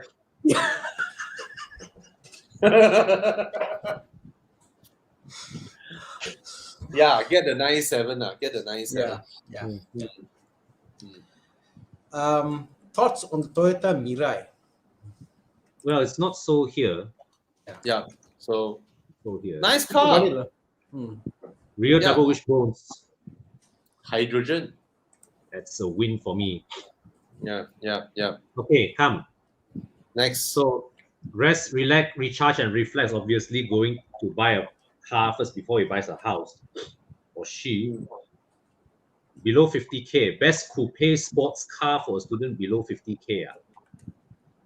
Any You like pain or not? Right. If you don't like pain, get a Kia Coupe lor. How? I mean, I guess what about a hatchback like a Sirocco? Sirocco is sporty, looks nice. Sirocco is Sirocco. half pain. It's a hatchback. Sirocco can get below a 50K. bit- Yes, Sorry? 1.4. Yeah. 1.4. Oh, wow. It looks expensive, bro. I mean, put it this way. Exactly. I looked at the Scirocco, right? In my mind, reads still 60, 70K. No, a 2017 Sirocco R will go for 210K. Yeah. The same shape Sirocco 2011 Correct. can go for like 50K because it's Wow. just that. So I think it's one of those cars that you can buy and looks expensive, but it's not, and very few in the market. But yeah, Sirocco. Well, yeah, whoa. A bit pain, Sirocco. Wow, you don't trust me, Akon. 2012 55, 2011 46. So you don't trust me, yeah? I trust Why? it, but sometimes I have to see. You trust also, but you have to see it for yourself. It's like It's a For gorgeous real, looking car. You trust me, yeah, solid, it is. solid. It is. What? Okay, yeah, there you go. Scirocco, man, done. Sirocco. Okay, so off the question on the 50K buy. So relax, recharge, reflect. Buy the Sirocco, join the Volkswagen Owners Club, meet people, get some businesses, buy property. There you go. Yeah. And then question from me. Sorry. Sorry? Does a 2020 Panamera 4S 970 still worth to buy? Liability of the engine. 2010. 2010 4S 4.8. No. Yeah. Okay. Don't. Get the 3.6. Get the 3.6. Don't get the 4.8. All right. This guy was answering the 50K thing. Buy the Satya GTI. But I guess that the GTI will appeal to the older guys who have been in that era, and they will see the car like, wow, it's nice. But the people you want to mix with, they will not see the value in the car. That's how I see it. Satya GTI is not worth to buy if it's going to be your only car, because you will not dare to park it anywhere that you can't see it. I was just about to say that it gets stolen anyway. So you can't drive the GTI. You can't drive this car anywhere with exactly right, like JJ Dennis say. Even if you park inside your house, it will get stolen. It will get stolen. So what's the point? The Sirocco you can park anywhere. Yeah. And it's faster. Yes. It's way faster. And who says the Sirocco looks richer? No, I see. I see a guy who drives Satya GTI. I see, oh, this guy rich man. But the GTI. I mean, what I'm saying is like you must understand for the general public. For the general public, guys who know what the car, they're like, oh, this is a GTI. This is not a fake. They will know. But general public looking at the car, the VW badge still carries, I think, more presence than compared to. I love the GTI, by the way. I mean, I thought on the car I want to buy. I actually went and test drove one last year, and I test drove one. The reason I didn't buy the car was the gear knob wasn't original. He didn't have the original steering, and the center console with those knobs and the buttons with the screws were missing. People even if the Satya GTI, right? Even if your car does not get stolen, things will get ripped out from the car. Your bee-sting antenna lah, your spoiler lah, your badges lah. Last Sunday we just witnessed a Satya GTI owner one shot buy two condo, total up 3 over million. But that GTI owner also got but that fellow also got other cars, ma. He must forget. And you see that fella, the cars, the S, he does not drive the GTI to where you can't see it. It was funny. He spoke to the he spoke to the person who sold him the property, right? And then he asked, "What car you drive?" Go, "Oh, I drive for old CRZ manual, you know." So that fellow is a very humble guy, you know. Very, very humble. Very humble guy. Very, very humble guy. Yeah. Shiroko look bangsawan. Simple answer. Buy. Great Yes. car. Great Yes. car. Great engine. Buy. The engine lah, the engine. The 43 engine for me anytime. Even the GLC. GLC to me is like one of the prettiest SUVs out there. Yeah, agreed. Beautiful. It is beautiful. Yeah. It's like you have the point where the SUV looks too big or too small. But I think GLC has got a nice balance. You know? Yeah, and it's just beautiful. It's like for me, it's the comparison like the XC60 Volvo looks way better than the 90 because it's the perfect proportions, you know.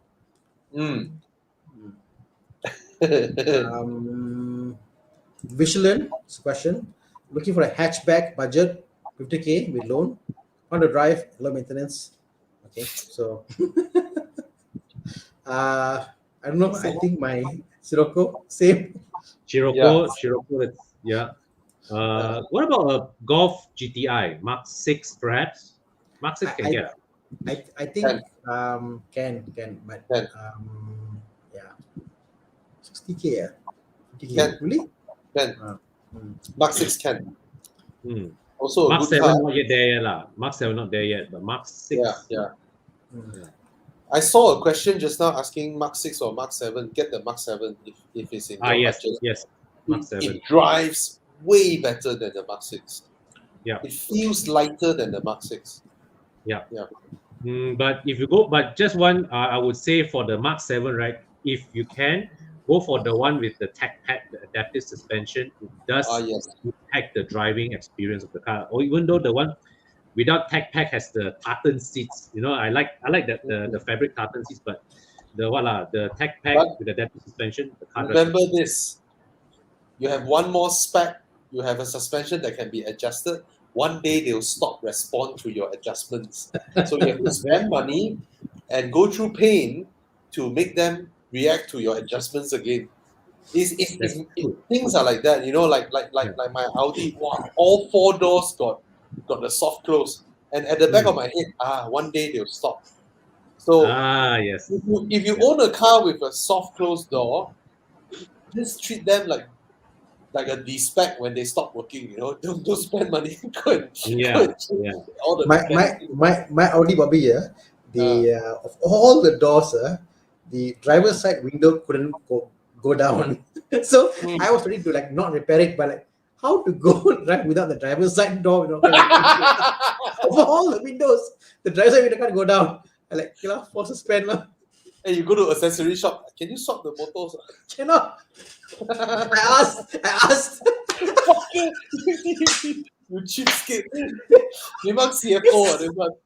I asked. They said, no, my friend Gary said, change lah. Okay, change it. Who says so? Tana has an SUV. I used to have an SUV. Yeah. Home has a 7-seater SUV look-alike kind of car. Yeah. Hey, Chiang has an officially calls it an SAV, by the way. SAV, is it? Same like It BMW. calls it a sports activity vehicle, just like how BMW designates their S cars. I guess the whole SUV market, Bobby, is like a wide thing. So you got the SUV that are like a car but race crossover. That's one aspect, more for town driving. And the other extremes, like my SUV, which is more like off-road capable. And depends what lifestyle you're doing, like, you know. But if you buy SUV, you're supposed to buy SUV because it looks nice. It's up to you, like, you know. But I think always match to your lifestyle, like, you know. It's meant to be a lifestyle vehicle. You know, think about that first. Yes. All right. Oh, sorry. Just now somebody picked something else. I clicked this one. Go. Just a quick one. Just buy. A7 is one of the best cars made in the past 10 years. Yeah. Hey, sorry. One of the best looking cars, you know. Yeah. Hey, come. Why is that high? G30, 4 years warranty, G30, 300K, demo car. Registered And That's about 2020. 80k down from new. Okay, why not? Why Yeah. not? You save so much money, and 2020 and 2021 practically save because people don't Yeah. drive, Yeah. right? Yeah. I'll get the Panamera, as nice as the 43 engine is. Yeah. Panamera just drives on a whole different level, and interior build quality is on a whole different level, and the 3-liter engine is reliable. So go for it. Go for the Panamera. We got a question, but I want to ask: will you be continuing the session after pandemic over? To be honest, I'm excited on Sundays because I know the next day can catch a stream. Wow, we got a fan here. Well, if the response is good, then of course Yeah. definitely you want to continue this, right? I You mean, guys need to it's share, one of share, the tell your ways- friends, give us more views, man. Yeah, and we have come to enjoy this. We ourselves, the three of us, we have come to look forward to this every Monday, as a way to start our week, to get us hit the ground running. And We are the only car media that dares to openly tell you to buy a used car. True. All car medias will ask you to buy new cars. Yeah. All. Yeah. All right.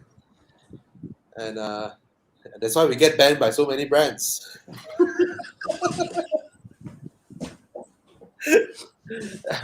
Anyway, come. Let's continue.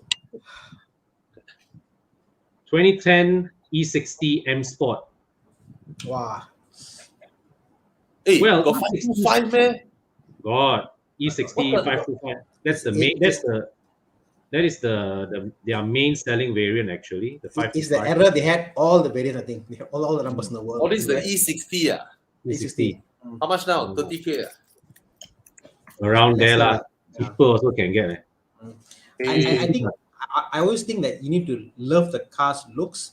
If you can get by that, then But it's heavier.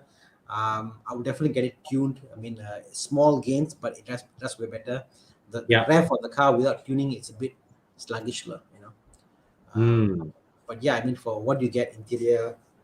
No, it's about they're asking for what 50K. No way, really? No lah. No lah. 27K. You can buy F10 already. You can buy F10 with these kind of old engines, the 2.5 NA, right? Just get an F10. Don't buy E60. You just if your budget is 50,000, you just walk up to an F10 and just tell him 50K, I'm buying your car. Even though he's trying to sell 62, 63, because that's what the dealer is gonna take from him anyway. E60, right? If you're talking about 30K, 40K, okay, but if you are 50K, then no.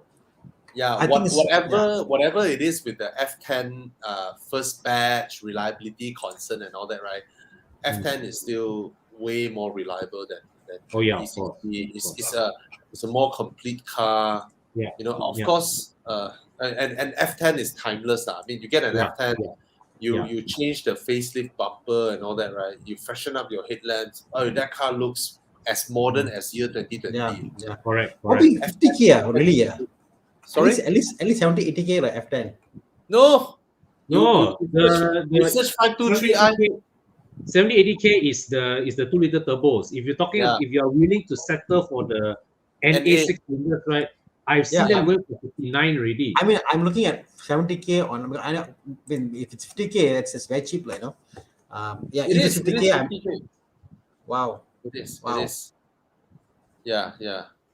I mean, as Bobby said, people have forgotten how good the F10 looks like. I'm seeing one here for 55. Because we can get those lights changed up with newer covers. It looks so beautiful, guys. I found a 53. Shall we? I just shared in our 53K. I tell you, 53K. You walk up to him, offer 45. You guys might settle for 48. Oh yeah. Yeah. Cash. Put that cash. Whatever he write lah. You just make your offer lah. Right. I mean, 50K for this. It's God. It's not the engine that most people want, but I mean, 50K can't argue lah. Honestly, can't argue lah. Right. Yeah. 50K. I am shocked.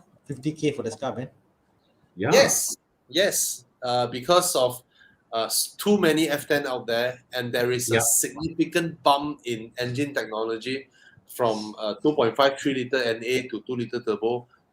Correct. Correct. So all this just their value just down. I tell you, if you own an F10 now, this generation F10, you go to a car dealer, right? They will open their price at 35, 38 for you. Oh my Yeah. god. Yes, they're gonna take in at 30 plus. Because you must remember, the majority of buyers who walk into a used car dealer, they will also be looking for the 2-liter turbo. So the used car dealer who takes this also won't move this so quite easily as a 520 or a 528 turbo. Exactly. Mm. So Con can Wow. actually sell both of his E39 and get F10. Come. 2.5. Yeah. Nice. All right. Get an F10. So nice. Still a damn good looking car, man. It is. Fantastic. Okay, this guy knows what he's not getting with his choices. Why? XV or Mazda 3, boot size is not a concern. Okay. Since I mainly drive alone. You drive alone, your budget 80K. Bobby's going to Drive tell you. alone, wow. My mind is wandering now. What can we get for him? If you must between these three, the Mazda between these two, the Mazda 2. I think the what's similar here is the year lah. He's looking for like a newer car, maybe still on warranty, 80K. Yeah. So yeah, I'm thinking of that mentality. Between these two is the Mazda 3 for me. But I'm always eager to listen to hear what Bobby will offer as an alternative. But the Mazda 3 is the previous generation. Previous gen, yes. Right. The Sky Active one, right? Yeah. So if the Subaru, he will have the Boxer engine, he will have the all-wheel drive, which is nice, mechanically premium. But do you need that mechanical premiumness over the Mazda's perceived premiumness that you can touch and feel every day? Yeah. He didn't mention the year, right? Did he mention the year? He did. 2018 XV versus 2018 Mazda 3. Wow. Okay lah.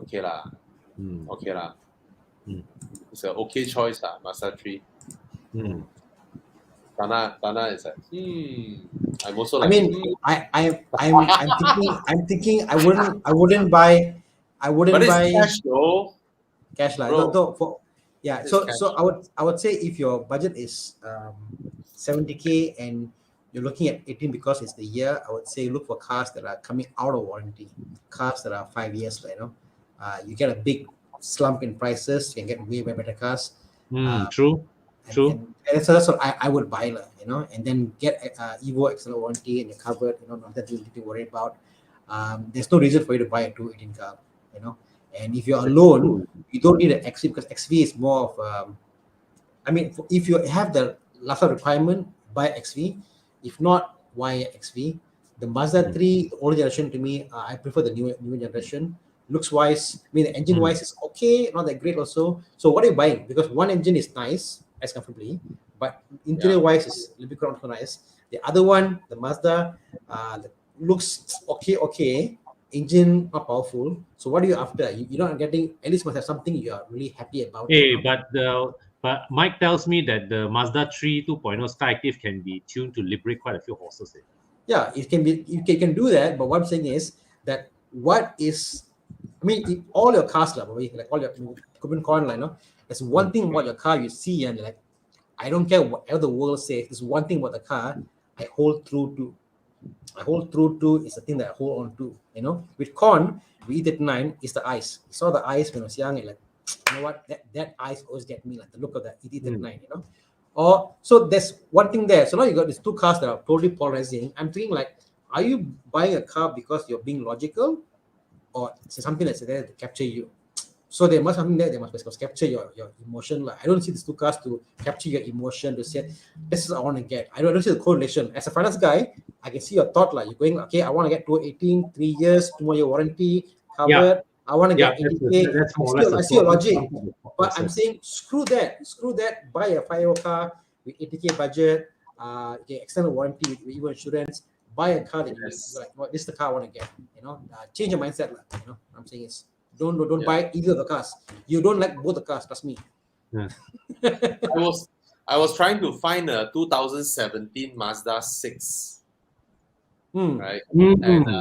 And they are about 90 plus. Wow. Then I looked for 2017 Accord, and I found this 80 plus. Wow. Way better. Way better choice. But again, it's not an like we all got caught. Like it's like hey, you drive alone. Since you drive alone, why you know? Yeah. All But this is a great choice, by the way, for somebody looking to spend. Hey, fabric seats are this car. I remember the Toyota got me also. I remember there's a Toyota or Honda. I went and see like, wow, you pay so much, you get this fabric seats. Was the Camry correct? No, I don't like fabric seats. I like fabric seats. I'm surprised this car came with fabric seats. I'm against. Wow. I'm trying to see what I can find for him. I mean, my criteria will be 2016 onwards, 70K to 80K pricing. See what's available. I know. Just Accord. Skip. I'm going through by brand. What about you think I can buy a BM? 16 no lah. 2016 cannot. You can buy a 318 for 78,000. If you don't mind, the 318 can get 78K. Wow. F30. F30, yeah. F30. What year? 1.5 cylinder. 13, is it? No, 16. 16 is it? 318 was introduced in 2016. 16. It's the first batch, no?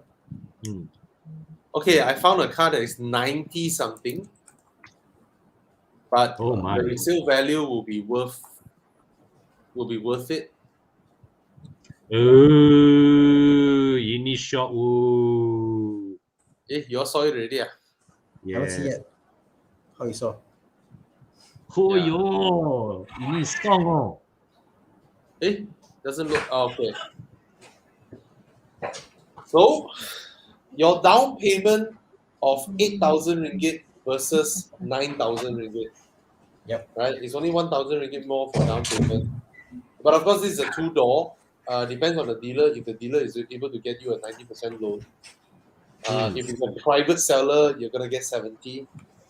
So, and hey, you can get a 2 Series properly sporty car if you drive alone.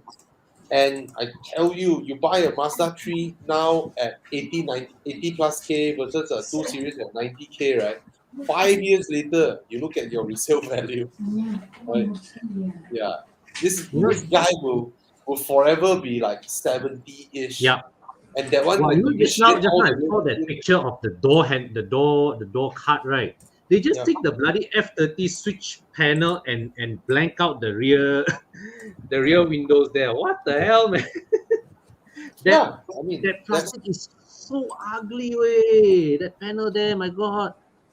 Okay, now if you talk about 2014 220i, and if I give you a same year 2014 316, which is 70K, what then? 2014, 220i still. Yeah, but the price difference in account. Yeah, I know. No, but the F30 the Prince 316 engine will make up for the price difference later on. The 316 is of all the F30. Obviously, the 316 is the one to avoid. Yeah, the Prince If you engine. point a gun at me, all right, I would choose the 318 over the 316. I would rather lose the cylinder than take the 316. Okay. Yeah. So For me, it's the 2 Series. You will thank us when even though it's 10K more now, it's gonna be 30, 40K more 5 years down the road. It's gonna hold its value about 70K. It's gonna hold it there like for a very, very long time. For a very long time. What about the X1? Nah. No. Personal usage war. Sendiri usage or. Yeah, what's the point? Yeah. Yeah, can you forward this ad to Rachel also, just in case? Yeah, man. Yeah, oh. Yeah, oh. Hey, send to Rachel this one. Yeah. Now you don't buy, Rachel buy lah. Hey, this is good. This is a good buy. Still can get loan, 2 Series. Yeah. Screw that A3. Sorry.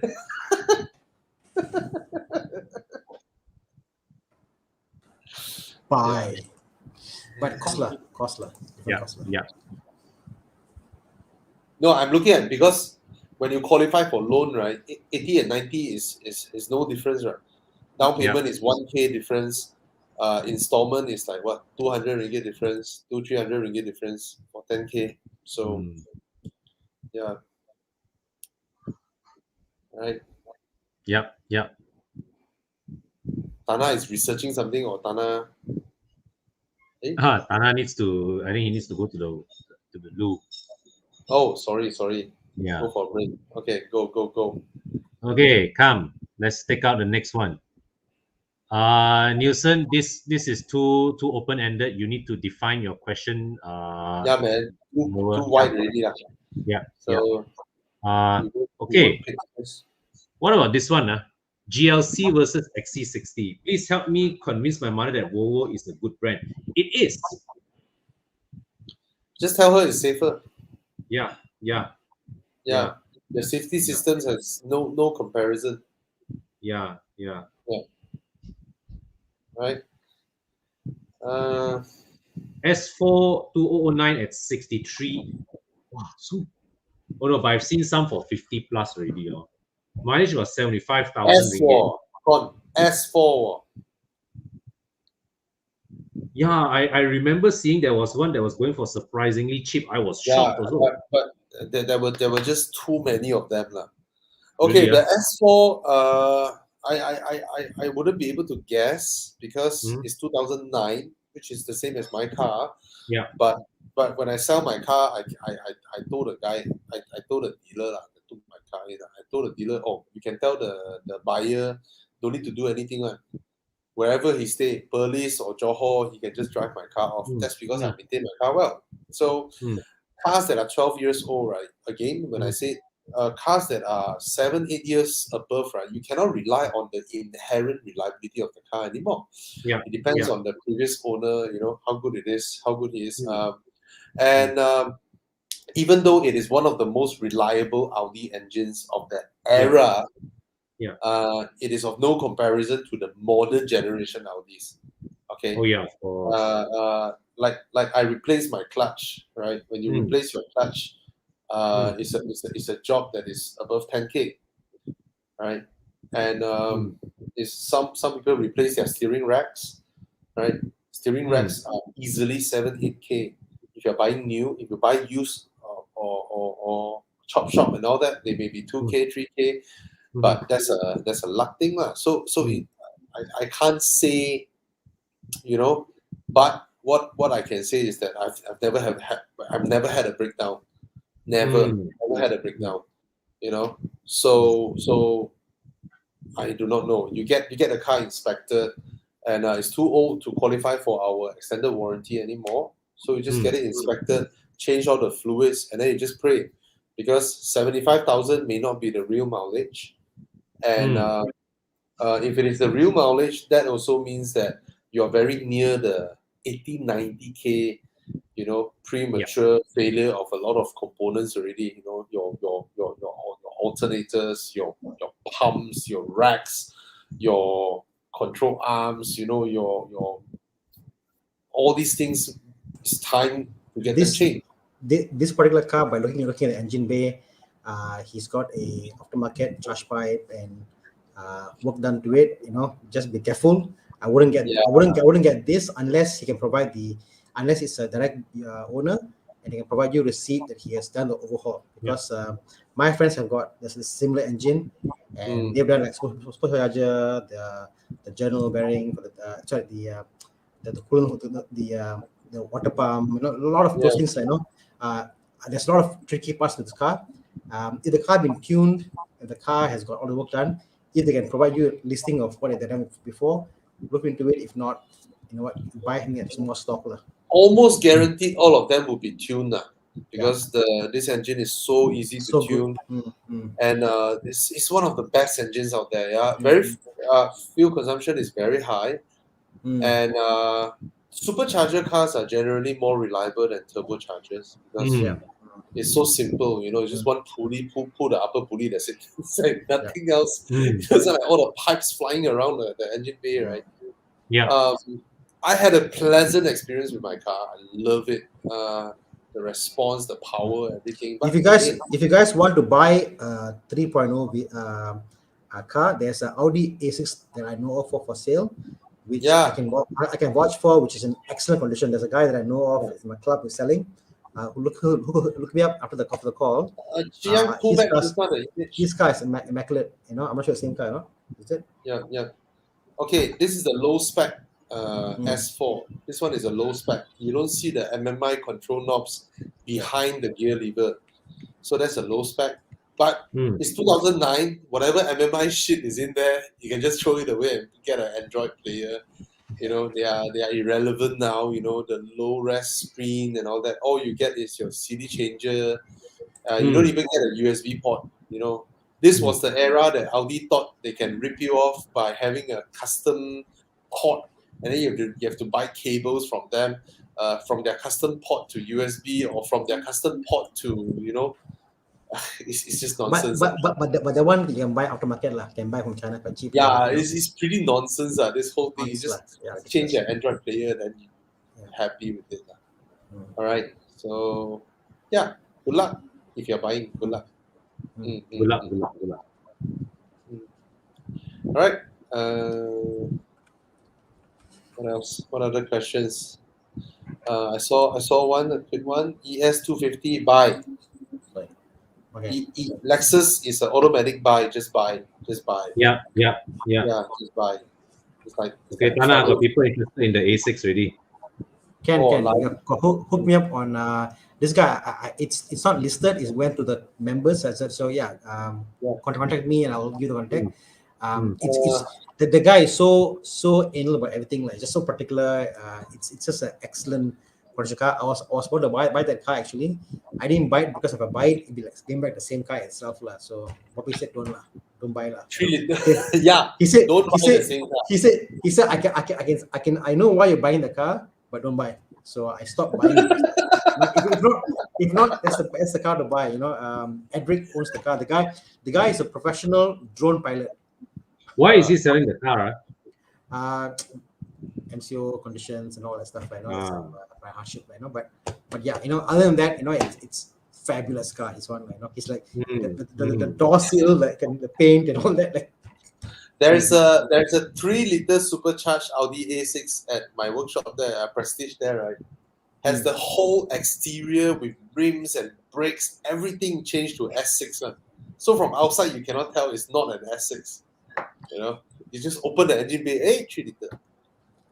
And also, if you're buying that in Singapore, if you're buying that those cars, I think from factory, some of the gearbox has got the sports differential and some of the normal quattro.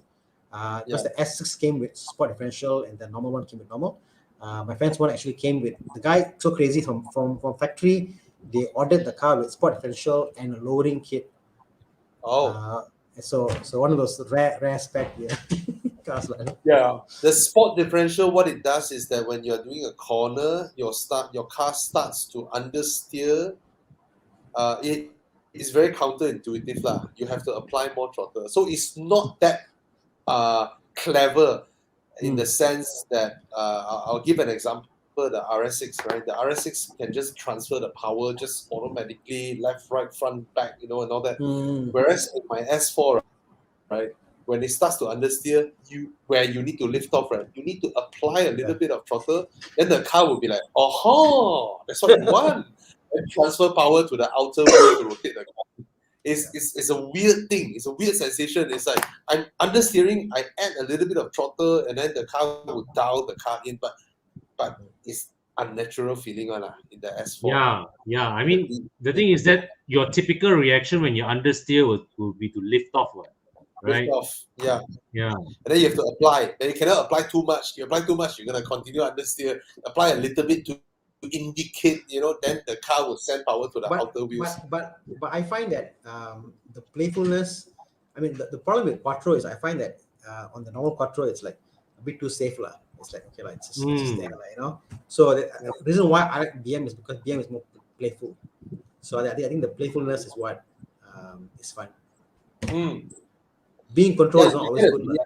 You should get a BM. I'm dying for a BM. Oh, you're getting a Maserati. Sorry, forgot. Sorry. Forgot. Yeah.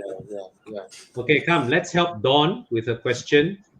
Best first car for 25, 30 years old, Persona or Myvi or second-hand Honda City for aesthetics? What's your budget? Well, I assume her budget is 50K lah, right? 50,400. Okay. 50K. I have just the car for you. Sorry. Carly's website is slow. Slow. 50. Okay, Dawn has a budget of 50 to 60K. Nice. First car for 25 to 30 years old. So if it is a first car, we almost hardly ever recommend that you buy brand new because the depreciation itself will be quite severe, whether it's the Persona or the Myvi. Between the Persona and the Myvi, we highly prefer the Persona because of the way it drives. The new Persona that we recently reviewed, fantastic driving in terms of handling. Powertrain also is much improved. Transmission also much improved. The Myvi is it's a popular choice, it's a safe choice, but nowhere near as nice to drive as the Persona. In fact, between these three cars that you line up, the Persona is the best to drive. I have to bring up the Accord again. 2015-16 Accord. 50 over 1,000. Yeah. It's a car from a different class. Yeah. Yes, and the materials and all that, right, is Correct.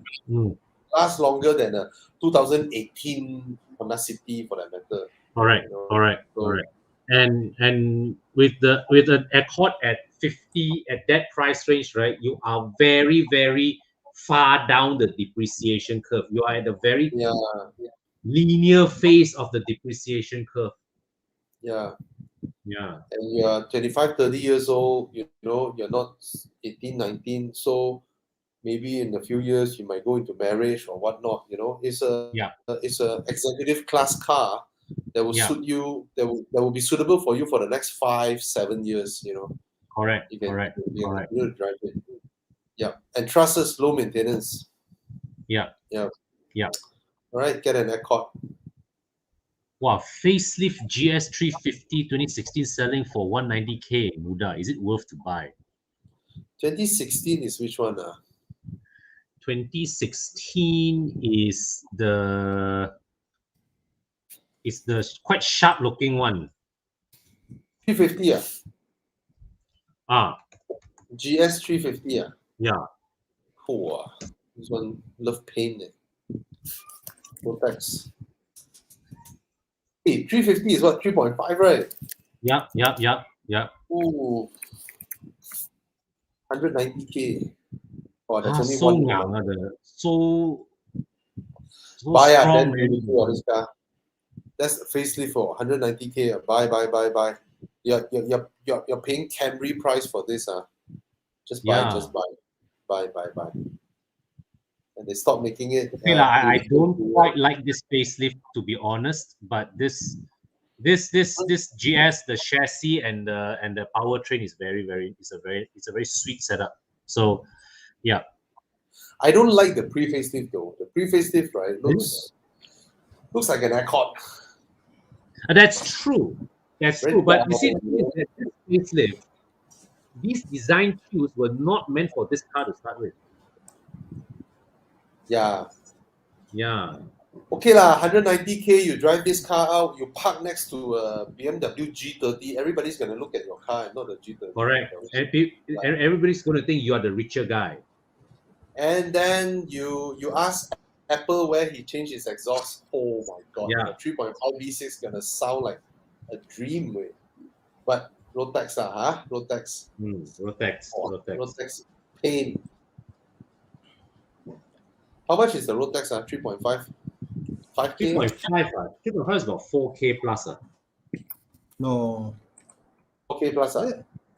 No, it's about there one. It's not because 4380. Yeah, 4380.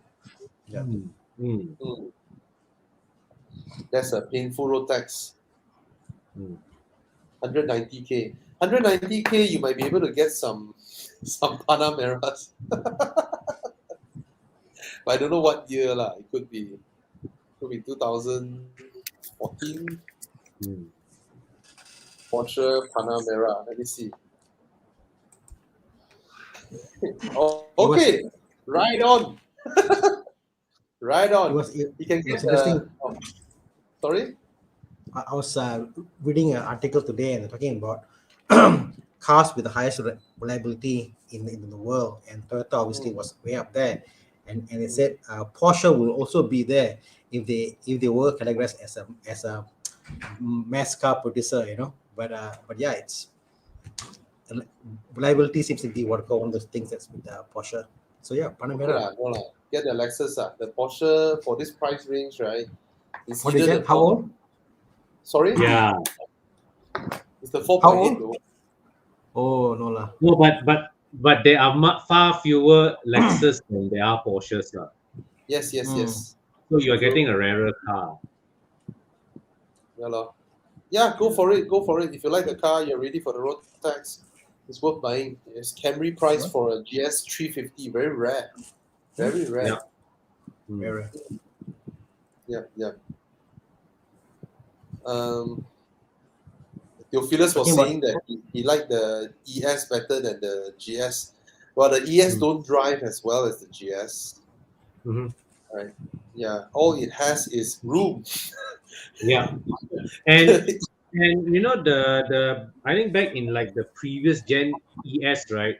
There was still a gap in terms of the interior quality versus the rear wheel drive Lexus. Somehow the ES still felt more like a Camry Plus than it did a proper Lexus. The current ES is very this is the one that they really brought up even the interior quality as well to pure Lexus levels. Talking about Camry, what do you think about the hybrid? It's one of the most reliable hybrids you can get out there. But it's still a hybrid. Yeah, and boot space is severely compromised lah. So the answer is get the Accord. Yeah. To me, the hybrid I'll only buy used, and because if it's such a good bargain than the normal one, then you're like, okay, fine, can consider. If it's a bargain, you know, for the price. Like 2018 330e, like less than half the price, right? It's like, there was one 110,000 for a 2017 T3OE. Yeah, man. Bargain. It's like bargain. All right. This one, get ready because all cars wear and tear components are designed for 100,000 km. Yeah. So you buy a 90K one, right? That means very quickly. And given that it's Audi, BMW, Mercedes, all this, right? They will require replacement before it hits 100K, and you're gonna have a lot of stuffs that you need to change, lah. I think so. Yeah. And also the 2012 is old platform, isn't it? Sorry. The 2012 was it's the first gen A7. The first gen A7. So sorry. On that platform, I would say buy 2013 onwards. So apparently the electronics are all Yeah. different. So 2013 onwards is more level. 2012 first gen kind of avoid that lah. Yeah. What is this sound system? Audio file car. For me, it's Volvo lah, the Bowers and Wilkins. Yeah, they just punch above their price point. I know that S-Class Coupe, the Burmesters, Panamera Burmesters are really good as well. But the Bowers and Wilkins, for the price, all right. Okay.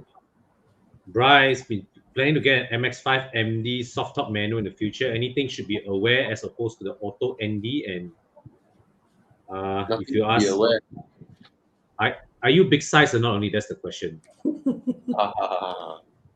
Yeah. 20 Yeah. what year? ND Brand lah, new must the Newest model. ND The soft top manual. If you're getting the RF, for me, I don't like the RF because when you drop the top, right, there's a lot of wind turbulence in the car, and I just don't like that feeling of after I open the top, when I look behind me, it feels like I haven't opened the top like that. So I will only get the soft top for the MX-5 ND, even though I know it's very hard to get. RFs are everywhere,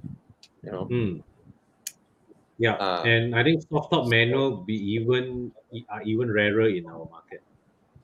Yeah. Oh, very rare. Very rare. Yeah, just buy. Yes, fantastic. Question is whether can you Soft top Bose manual. This is what I want lah. Manual. This soft guy knows top. how to tickle your punjis, man. Yeah, I like this car so what he much. said. I really like this car lah. Hey, the spec is damn nice, way. Beige Yeah, leather. the interior is Nice. interior is beautiful. Yeah, man. Beautifully spec interior. I like this spec, way. I like it. Tana.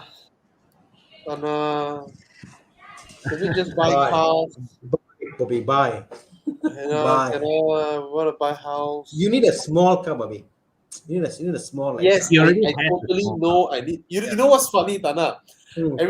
Every single time I saw a Mazda 3 on the road, right, my eyes would be like on that car. My eyes would be locked on that car wherever they are. From behind my rear view mirror and all that. And I always tell myself, get a used one next time. And then immediately it's like, might as well MX-5.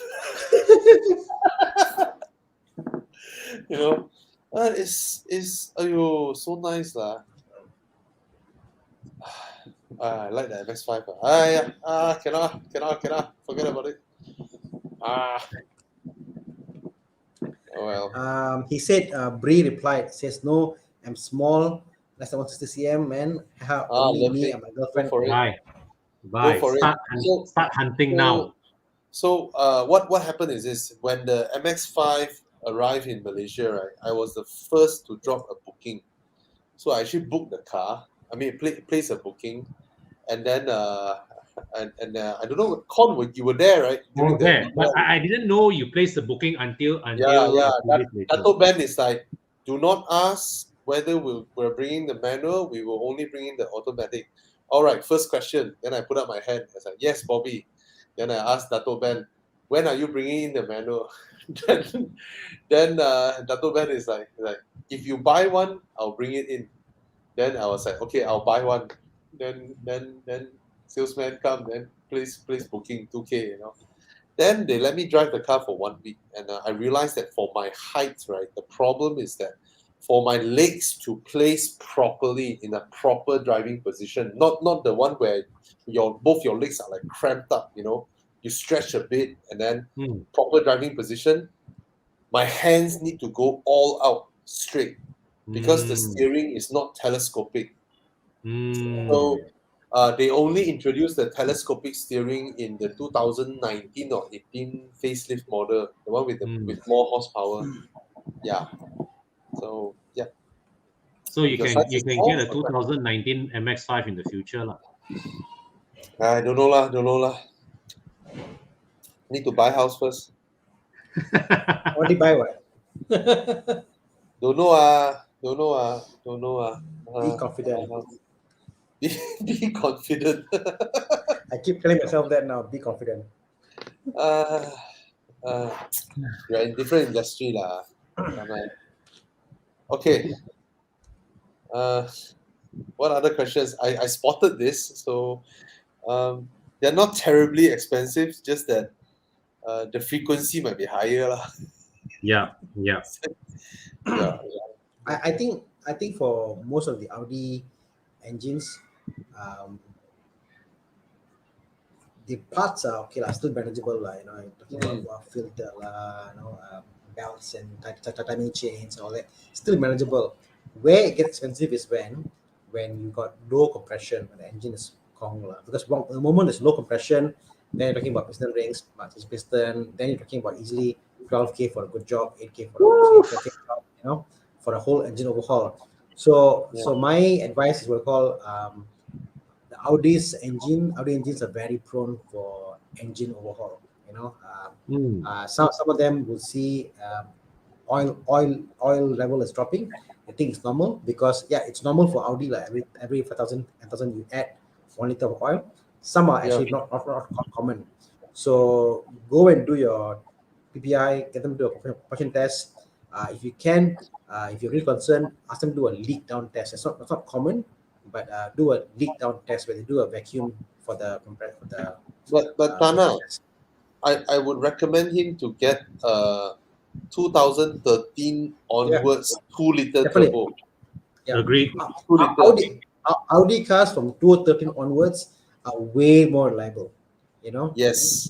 2013 is the benchmark. That's when they changed that. Who highlighted Jules' comment just now? That's very correct. Get this spec. Get the 2-liter turbo. Yeah. The 1.8s are CVTs. Yeah, and I think the 2-liter turbo quattros also will retain their value much better. 4 or 5 years down the road when you move on to your next car. Actually, called the B8 generation Audis, their resale values are like horrible, like boom. Yeah, down the drain. Yep. Because of the engine oil consumption issue. Yeah. Okay, this guy knows his stuff. I can vouch for his knowledge. Oh yeah, yeah. Most of the 2013 onwards are on Gen 3. Some are still on Gen 2. So okay.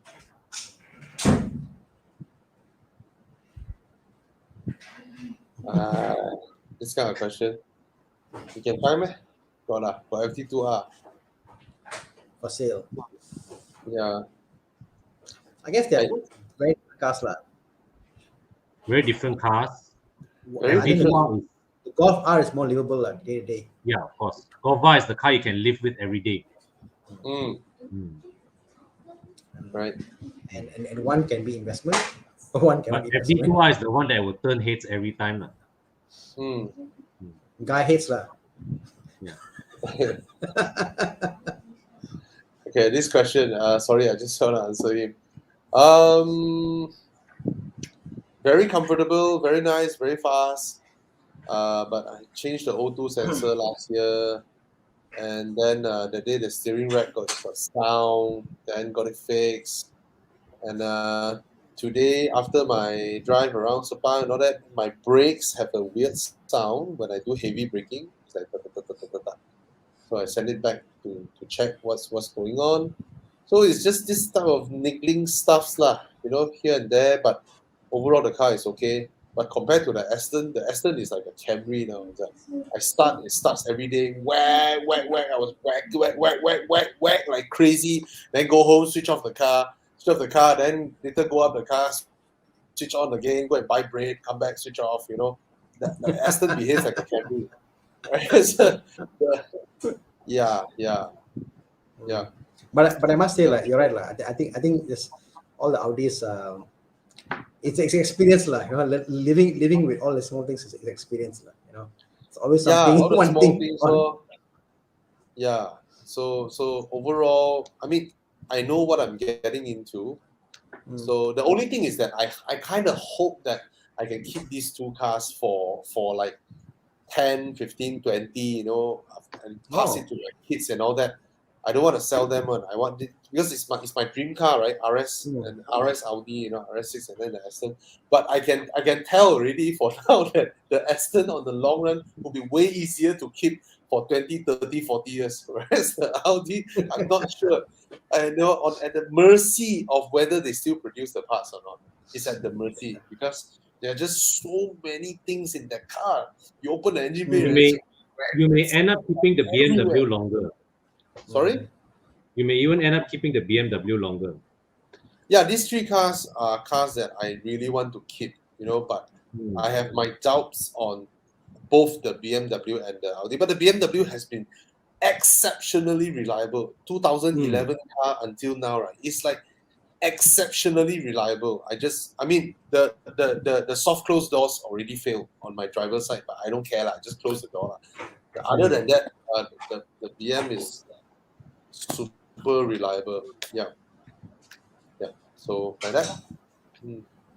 But touch wood, because it's a 2011 car, it's 10 years now. The stuffs are supposed to come. You know, I'm waiting for it to come. You know, for the BMW, I'm just waiting for it to come because they will. They have a lifespan. Everything has a lifespan. Everything has a lifespan. Just think about it. You are BMW, and then you have your suppliers. You have Bosch, you have Denso, you have Aisin, you have all these suppliers, right? And then you give them your specs, right? You're like, okay, I'm willing to buy your, let's say, fuel pump at this price. And then the supplier will ask me, how long you want my fuel pump to last, right? And the industry standard is 100,000 km. So a lot of components are be it BMW or Toyota and all that, they buy from the same suppliers at the end of the day. You know, a lot of stuffs are like that. But of course, Germans have their own little, you know, look at this engine bay, this Audi engine bay, you know, the way they design things are. Sometimes you're like, is that an afterthought or what? You know, the wires fly here, fly there, the cables fly here, fly there. You know, it's just everywhere. Yeah. There's just so many things in the engine bay. A lot of and I think that's where if you buy a more common engine, no matter what, there's OEM fullers will be making it. You know, it's like if you buy a 3.0 supercharged, honestly, the parts will be there for a long time. Like even after Audi makes it, you can buy from China, no issue. Correct. You know, whatever. You know, the 3.0, 2.0, I tell you, it'll be there. As long as there are enough of these engines running around in the market, there's demand.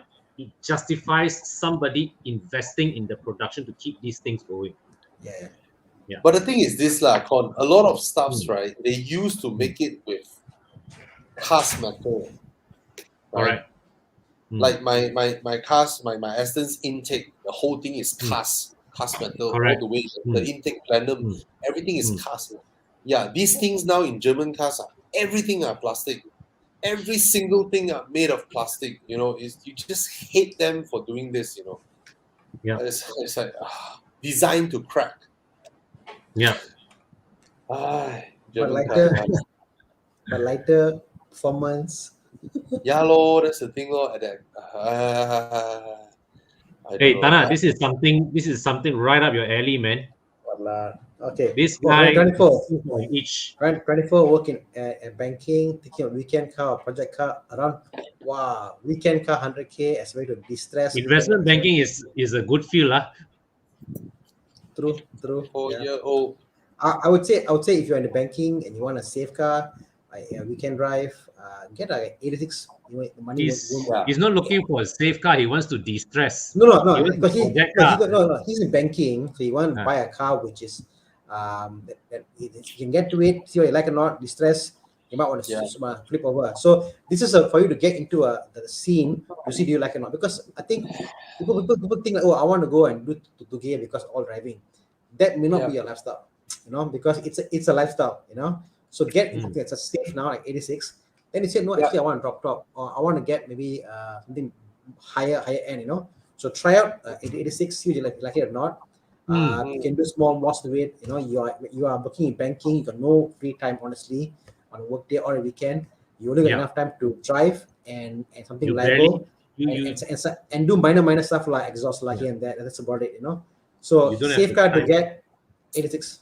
The beauty with the 86 now, right, is that you can buy a 2012 one for 90 over 1,000. You still get a loan. And after you drive it for like 2 years, 3 years, right, you can still sell it at 90. Yeah. Even if it is a cash buy by then, right? Because all the stupid JDM cars. I mean, you just think about it. When an Integra is 120, 130, 160, why is an 86 90? Yeah. Yeah. Real wheel Trust me, drive. guys, get the 86. I mean, this is for him, because he got no time to mod, no time to do all the stuff. 86. Get that. You don't have if you're investment banking, I doubt you have the time for banker life, lah. Let's put it that way, right? Yeah. Right. Yeah. So why are we on 86 now? So weekend car. He want weekend car, 2K car. The Yeah, 86, not 86, 86. 86. Yeah. 86. Yeah. Padlock, is it? Padlock. Yeah. Akan, buy, reliable. Buy.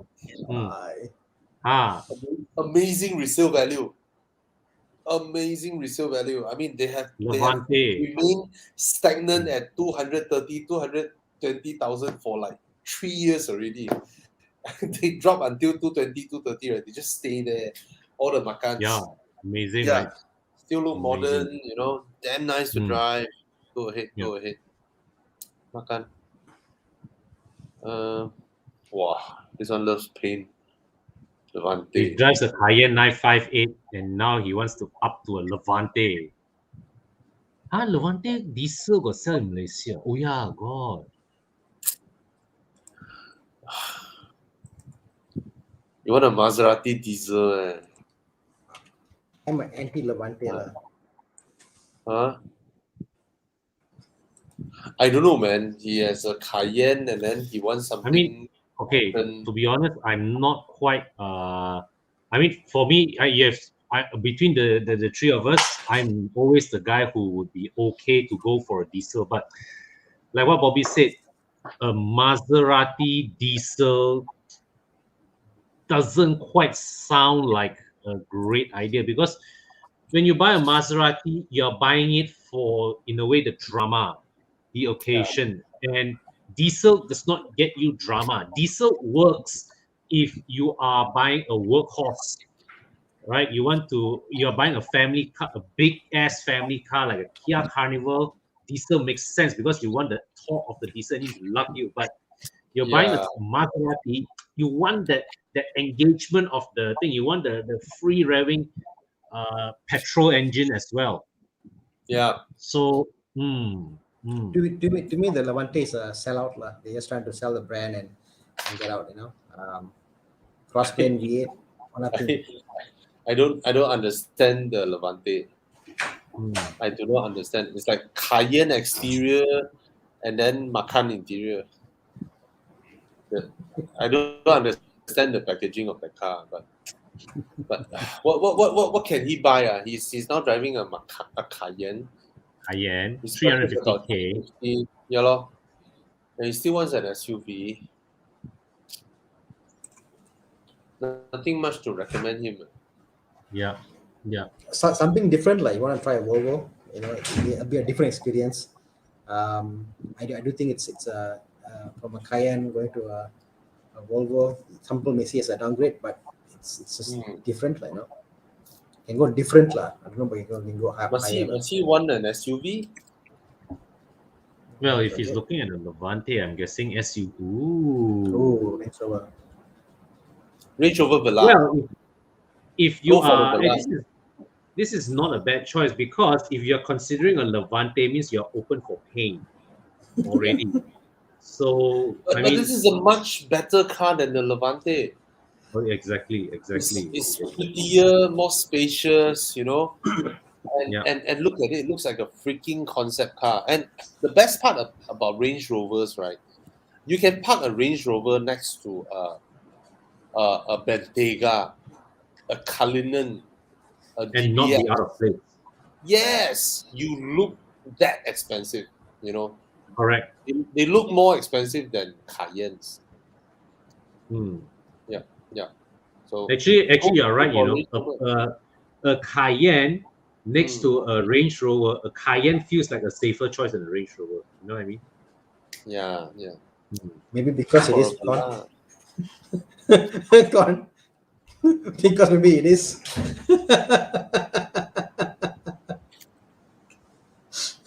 I don't know. I mean, Okay. What can I find? Is that a new E-Class Cabrio? You can go for an E-Class Cabrio and different thing, but different experience. You know, is you get to drop top. You know, you get a different experience. Yeah, other than from an SUV to an Wow. SUV. Not bad. Yeah. All right. Okay. Then I highlight Leonard Lim. He has 100K budget cash. Lexus Mm. IS 200 Turbo for 200K. I don't understand this. What's that? quite a cash. He has And then he has Basically, 100K cash. yeah. So basically, he's ready to put 100K down payment. Don't Uh, lah. hmm. Don't lah. Why? Why want to drop 100K down payment on a 200K car?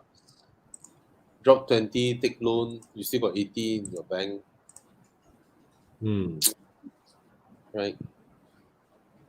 No, Yeah. and for Lexus IS 200T it's not worth to part with so much money at one go. And 200K. Why is it so expensive? It cannot be 200K, right? This car. He was looking at a 2017 car from an earlier comment that I remembered. Aiyo. Don't need lah. It's a Lexus. You buy recent year for what? 2015 is 181K lah. What? So expensive? Cannot be, 217. right? Yeah, I'm just don't Really? blame me. Oh, it's the facelift. Yeah. Is it? This is the non-NA engine. This is the turbo. Turbo. A lot of money for this car. I mean, it's a nice car, but yeah, The only reason its price is at this level is solely because of its rarity. yeah. You know, you're practically buying a 328i. Yeah, 2015 IS 200 Turbo, the cheapest one is 108K. Not. I don't think it's worth it. I don't think it's worth it. It's just a 2-liter turbo, small compact sedan that is 5 years old, So and you want to back then, Con, would the Lexus IS 200 be same price as a 3 Series? More. This was CBU. I remember it was about 300 it was close to 400 one. They have like a base spec at about 360, 370, but like F Sport spec like this, right, is 400 already. It's basically 3 Series car at 5 Series prices one. I mean, I'll post this and I put it in the comments. Then you all click and show on the share screen, right? 20K more than his budget, right? Just 20K more than his budget. It's also a 4-door. Got it. Right? Hey, you go nego with them lah. Hey, bro, 205. I think this car. It's a 6 Series Grand Coupe, 2 years earlier than your Lexus. That's the price worth paying. This is worth paying. The Lexus IS I just checked an old article is 380,000 ringgit brand new. Yeah. See, this is worth paying for a used car that is about 5-year-old, and then 200,000 ringgit. This You just little look at looks his interior, expensive, right? man. Exactly. proper You design. get 4 doors, 4 seats, and This and is such a you are moving basically 1.5 segments up, yeah. right? Basically, So, what you're looking at IS200T was 3 series level. This is half a segment above 5 series. yeah. Mm. So get this lah. For if your budget is 200K, just get this. Mm. Right? Nego with them, get a 205 or whatnot. Try and get the car off. If you complain about road tax, then don't pay so much for down payment. Don't pay so much for what? Down payment. If you complain about road tax, don't pay so much in down payment. Pay Yeah. lesser. Take more loan. Yeah lah. It's 2,000 ringgit road tax, but it's a 6 series facelift. Look at the headlamps. It's the facelift model. Even our resident Lexus man disagrees with the choice. ISF is more rare, I think. Huh? Hey, but Cash IS lah. that one is 8K. ISF is a cash buy, Yeah, horsepower ton, cash lah, that one. Yeah. No lah, I get the 6GC lah. Don't get the IS200. If you're telling me that you're getting an IS200T for like 130,000, okay, go for it. Yeah, 200,000, nah lah. Wow, cannot. Yeah. Our favorite here, Jess Chung. I love the manual Iris. I love it. I love it. I will go for the manual any day. Yeah. I love it. And for those lucky ones, some of them get the 1.6 manual. 6. Good for you. Yeah. I love the manual. So damn nice. Mm-hmm. You can't buy any more manuals now, new, I guess. No. That's the only thing. Yeah. All right. Okay. Bobby poisoned too much. Yeah, that's my you all must come here if your budget is on price quote lower, because whatever you say, he will up by 20%. You're welcome. No, the thing Congratulations on your 6 series. For not much of a difference, for not So much mortgage. Yeah. Again, I'm gonna say this: you would thank me 5 years later when you see your IS value all the way down to 90, 80, 70, 60, and all that. Actually, Bobby, I dispute you on that because I don't see IS value go. No, But for us, it's fine one. You look at the pre-facelift one; they are at 120, 110 now. They will go there one. They will go there. Right? The Whereas a 640i. car like I mean, at the end of the day, you drive a 640, the impression you get, the grandeur, it's just way different. Like, I mean, like wow. 6 and 5 series, huge difference in resale value. Huge. Correct. Huge difference. All right, and they are reliable. I have one. It's super reliable.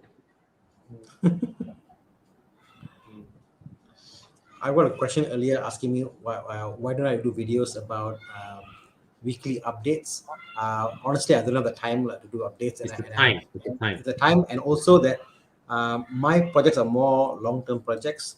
It's like one update will take 1 month for 1 inch moving forward. They're very slow updates. So I don't want to make contents which are just like not very exciting, whatever. It's just they don't have like conclusion, right? Yeah, correct. So and it's like I could say something now, and in maybe in 2 months I went back one step, then I go back 2 steps. Happens. But yeah, once I get some of my cars on the road, I'll do more content about them. For now, I'm just taking a breather. Even now, I'm doing a lot of live shows, so I'll focus on this for now. Tana, do you have a new paint that you didn't tell us? No. I'm doing some stuff in the house about I'm doing some bike mods and stuff. Grand February. Who did this? Young. It's 400. It's 488K.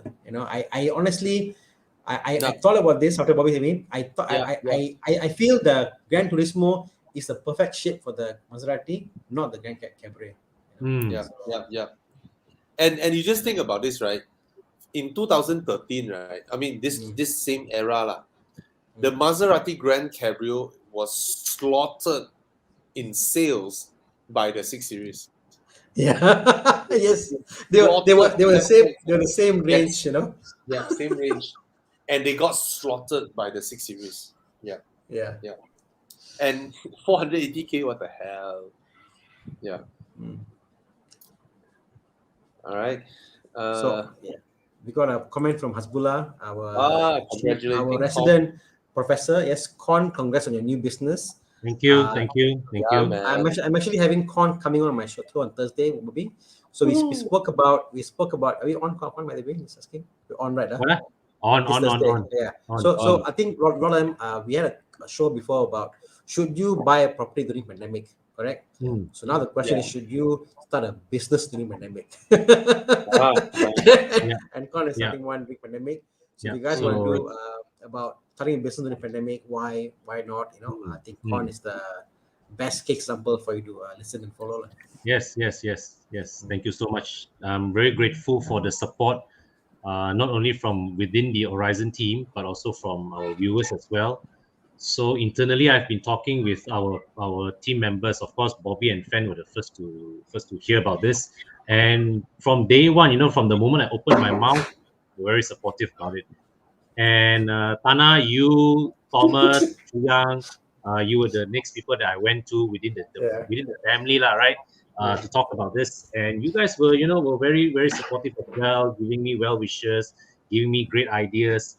So now it's still in the setup phase, lah, but later on when there's an actual space there which we can use, you know, I can foresee that within us, right, there'll be a lot of opportunity for me to invite all our Horizon team members to come on board and, you know, and collaborate on various little projects, and, you know, to the benefit of all our Evo Club members. It's something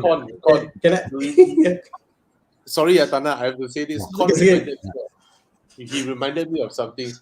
I think about 2 years ago, right? And okay, it's about me and Fan and Con, right? How close our friendship is, you know. 2 years ago, right? One company was trying to poach Con, right? Then Con told us. And then he was so disappointed that me and Fan immediately said, "Hey bro, go." Con was like, "Oh, you don't want me anymore." They was like, "No, you take that job, they pay you, we still pay you. You get two income. You can still do things for Horizon.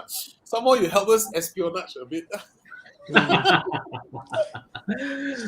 But I mean, what I really, you know, appreciate is that during my time here, the last 4 years with Horizon, right? This 4 years here has been, I think, my time of greatest growth, you know, both on a personal level and on a professional level. And, you know, before this, all I do was write. Then, you know, the last 4 years, I have my YouTube channel and I expanded my skill set, right?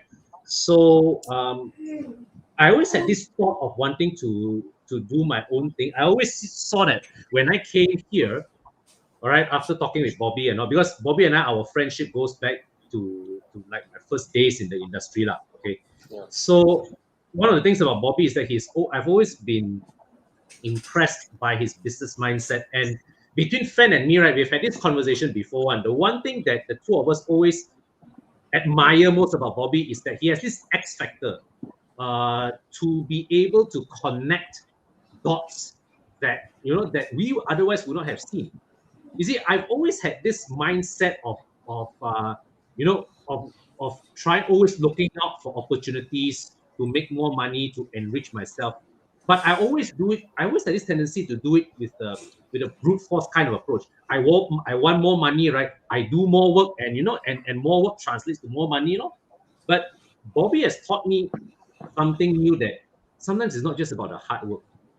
It's about how you facilitate things. It's about how you put your mind to it to get, you know, your teammates to work together to a common objective, right? And you know, and leverage on each other's strengths and build win-win opportunities that benefit yourself, benefit your stakeholders and benefit all the people around you, which you know, and this is the kind of culture that in my spin-off business I would intend to bring from Horizon to that as well. That sounds a lot more complicated than a car wash. No, what I want to say, Bobby, now very stupid. What I want to say was, a few hours ago, I was talking to Con, and I don't know, I was saying, hey, the place there may not have good parking. So I think I want to buy an older BM to park. I said, Con, first you buy a second E10 because now you want to buy a third BMW because you want to park the older BMW. I didn't say it's the BMW, bro. I'm just throwing random ideas. But no, I mean, buying another Banker Life project it's very far off the equation for me at the moment. You never know. I think. Okay, I mean, Chiba HP Tan already has ideas ready. All right.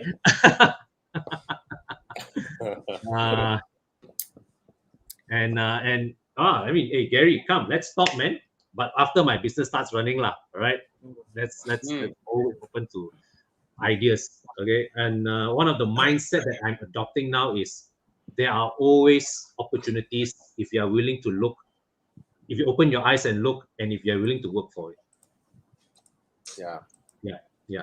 And I think I'm very grateful that, you know, when I posted my video to announce my upcoming venture, there was a lot of good support from my audience in the comment section, and also from within the family, so within the Horizon family. So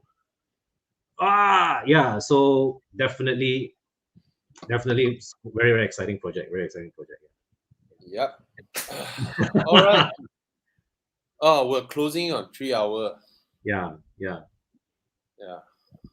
Yes, 330i. Besides no, it's a new engine. Yeah, totally different engine. Totally different engine. They also upgraded the rear suspension as well. Oh, way better suspension. Way better. Yeah, the build is like MK7. Yeah. Definitely go for the 330i, but 328 is more commonly available. Yeah, easier to get. And 328, some of them I see are going for what, 70k, 80k now. So if you're limited by budget, then 328 is not bad lah. Hey, this amazing Singaporean is here.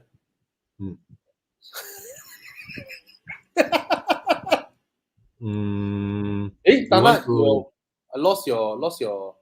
Cannot hear you. I was saying this guy is still here watching us at this hour. Thank you, bro, for support. You make our life more interesting. Thank you so much. Thank you. Thank you guys. Thank you for you dropping your congratulations. Thank you so much. Thank you.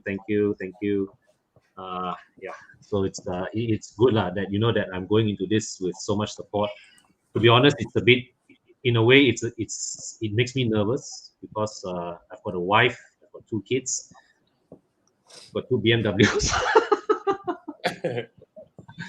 But yeah, it's I think I felt that it's a leap that I want to make, and of course I want to keep some things to say when I join Tana's show. Right. So Tana, when I come on board your show, I'll be revealing the exact thinking process of what led me to make this step. All right. So let's follow their show on Thursday. Yeah. And man. And Friday, Top Gear, Thomas. And Wednesday will be Alex Stamrock with his concert, his live band. Yeah. And Tana, you and Mike's show, is it changing dates or what? No, it's Sunday 4 o'clock. Sunday 4 o'clock. All right. Yep. So thank you so much. And I don't want to talk all this now. Tana, when are we seeing the Maserati? You text me. That's it. I want to go. I want to join you. You know, I need to maneuver my wife, how to this thing and everything. Bobby wants to go along to make sure that you put the deposit. Wow, this spec damn nice way. White seats way, White, bro. yeah. White seats. The GTS. Click. Oh, hey, this is What, GTS some more, bro. what year? 2010. GTS. I have no idea. 2010. Yeah, 2010. Ooh. Never mind. You laser on the one that you saw. This is this is from Bespoke lah. Oh, Let's do it, Tana. Let's. You know what's the first thing I went and inquired? Infotainment system. Can I get an Android aftermarket player? Because the 2010 model. If you click on that, do you believe in 2010? The early one I showed Chiang, it has a dial pad for the phone. If you see on the you see under the screen, there's some dials there. Yeah. That's a dial to actually call the phone. Crazy old technology, man. Don't worry, these cars are popular in China, and we always have DMP for that. yeah. For the Anna, when my shop open, I give you free wash. Wow, so kind. Yeah. Can I get free salmon? Huh? Can I get free salmon? That one I cannot help you, bro. I just starting business, me, bro. Let's see. I got a lot of cash. All right, Bye. guys. Thank you so Thank you much so for much. joining Thank us. you so much. Wow, going to 3 hours. Yeah. So, take care, guys. Maserati. Okay. Bye. Good night, everybody. I damn tired. Stay safe, guys. Take care. See you next week. All right. Bye.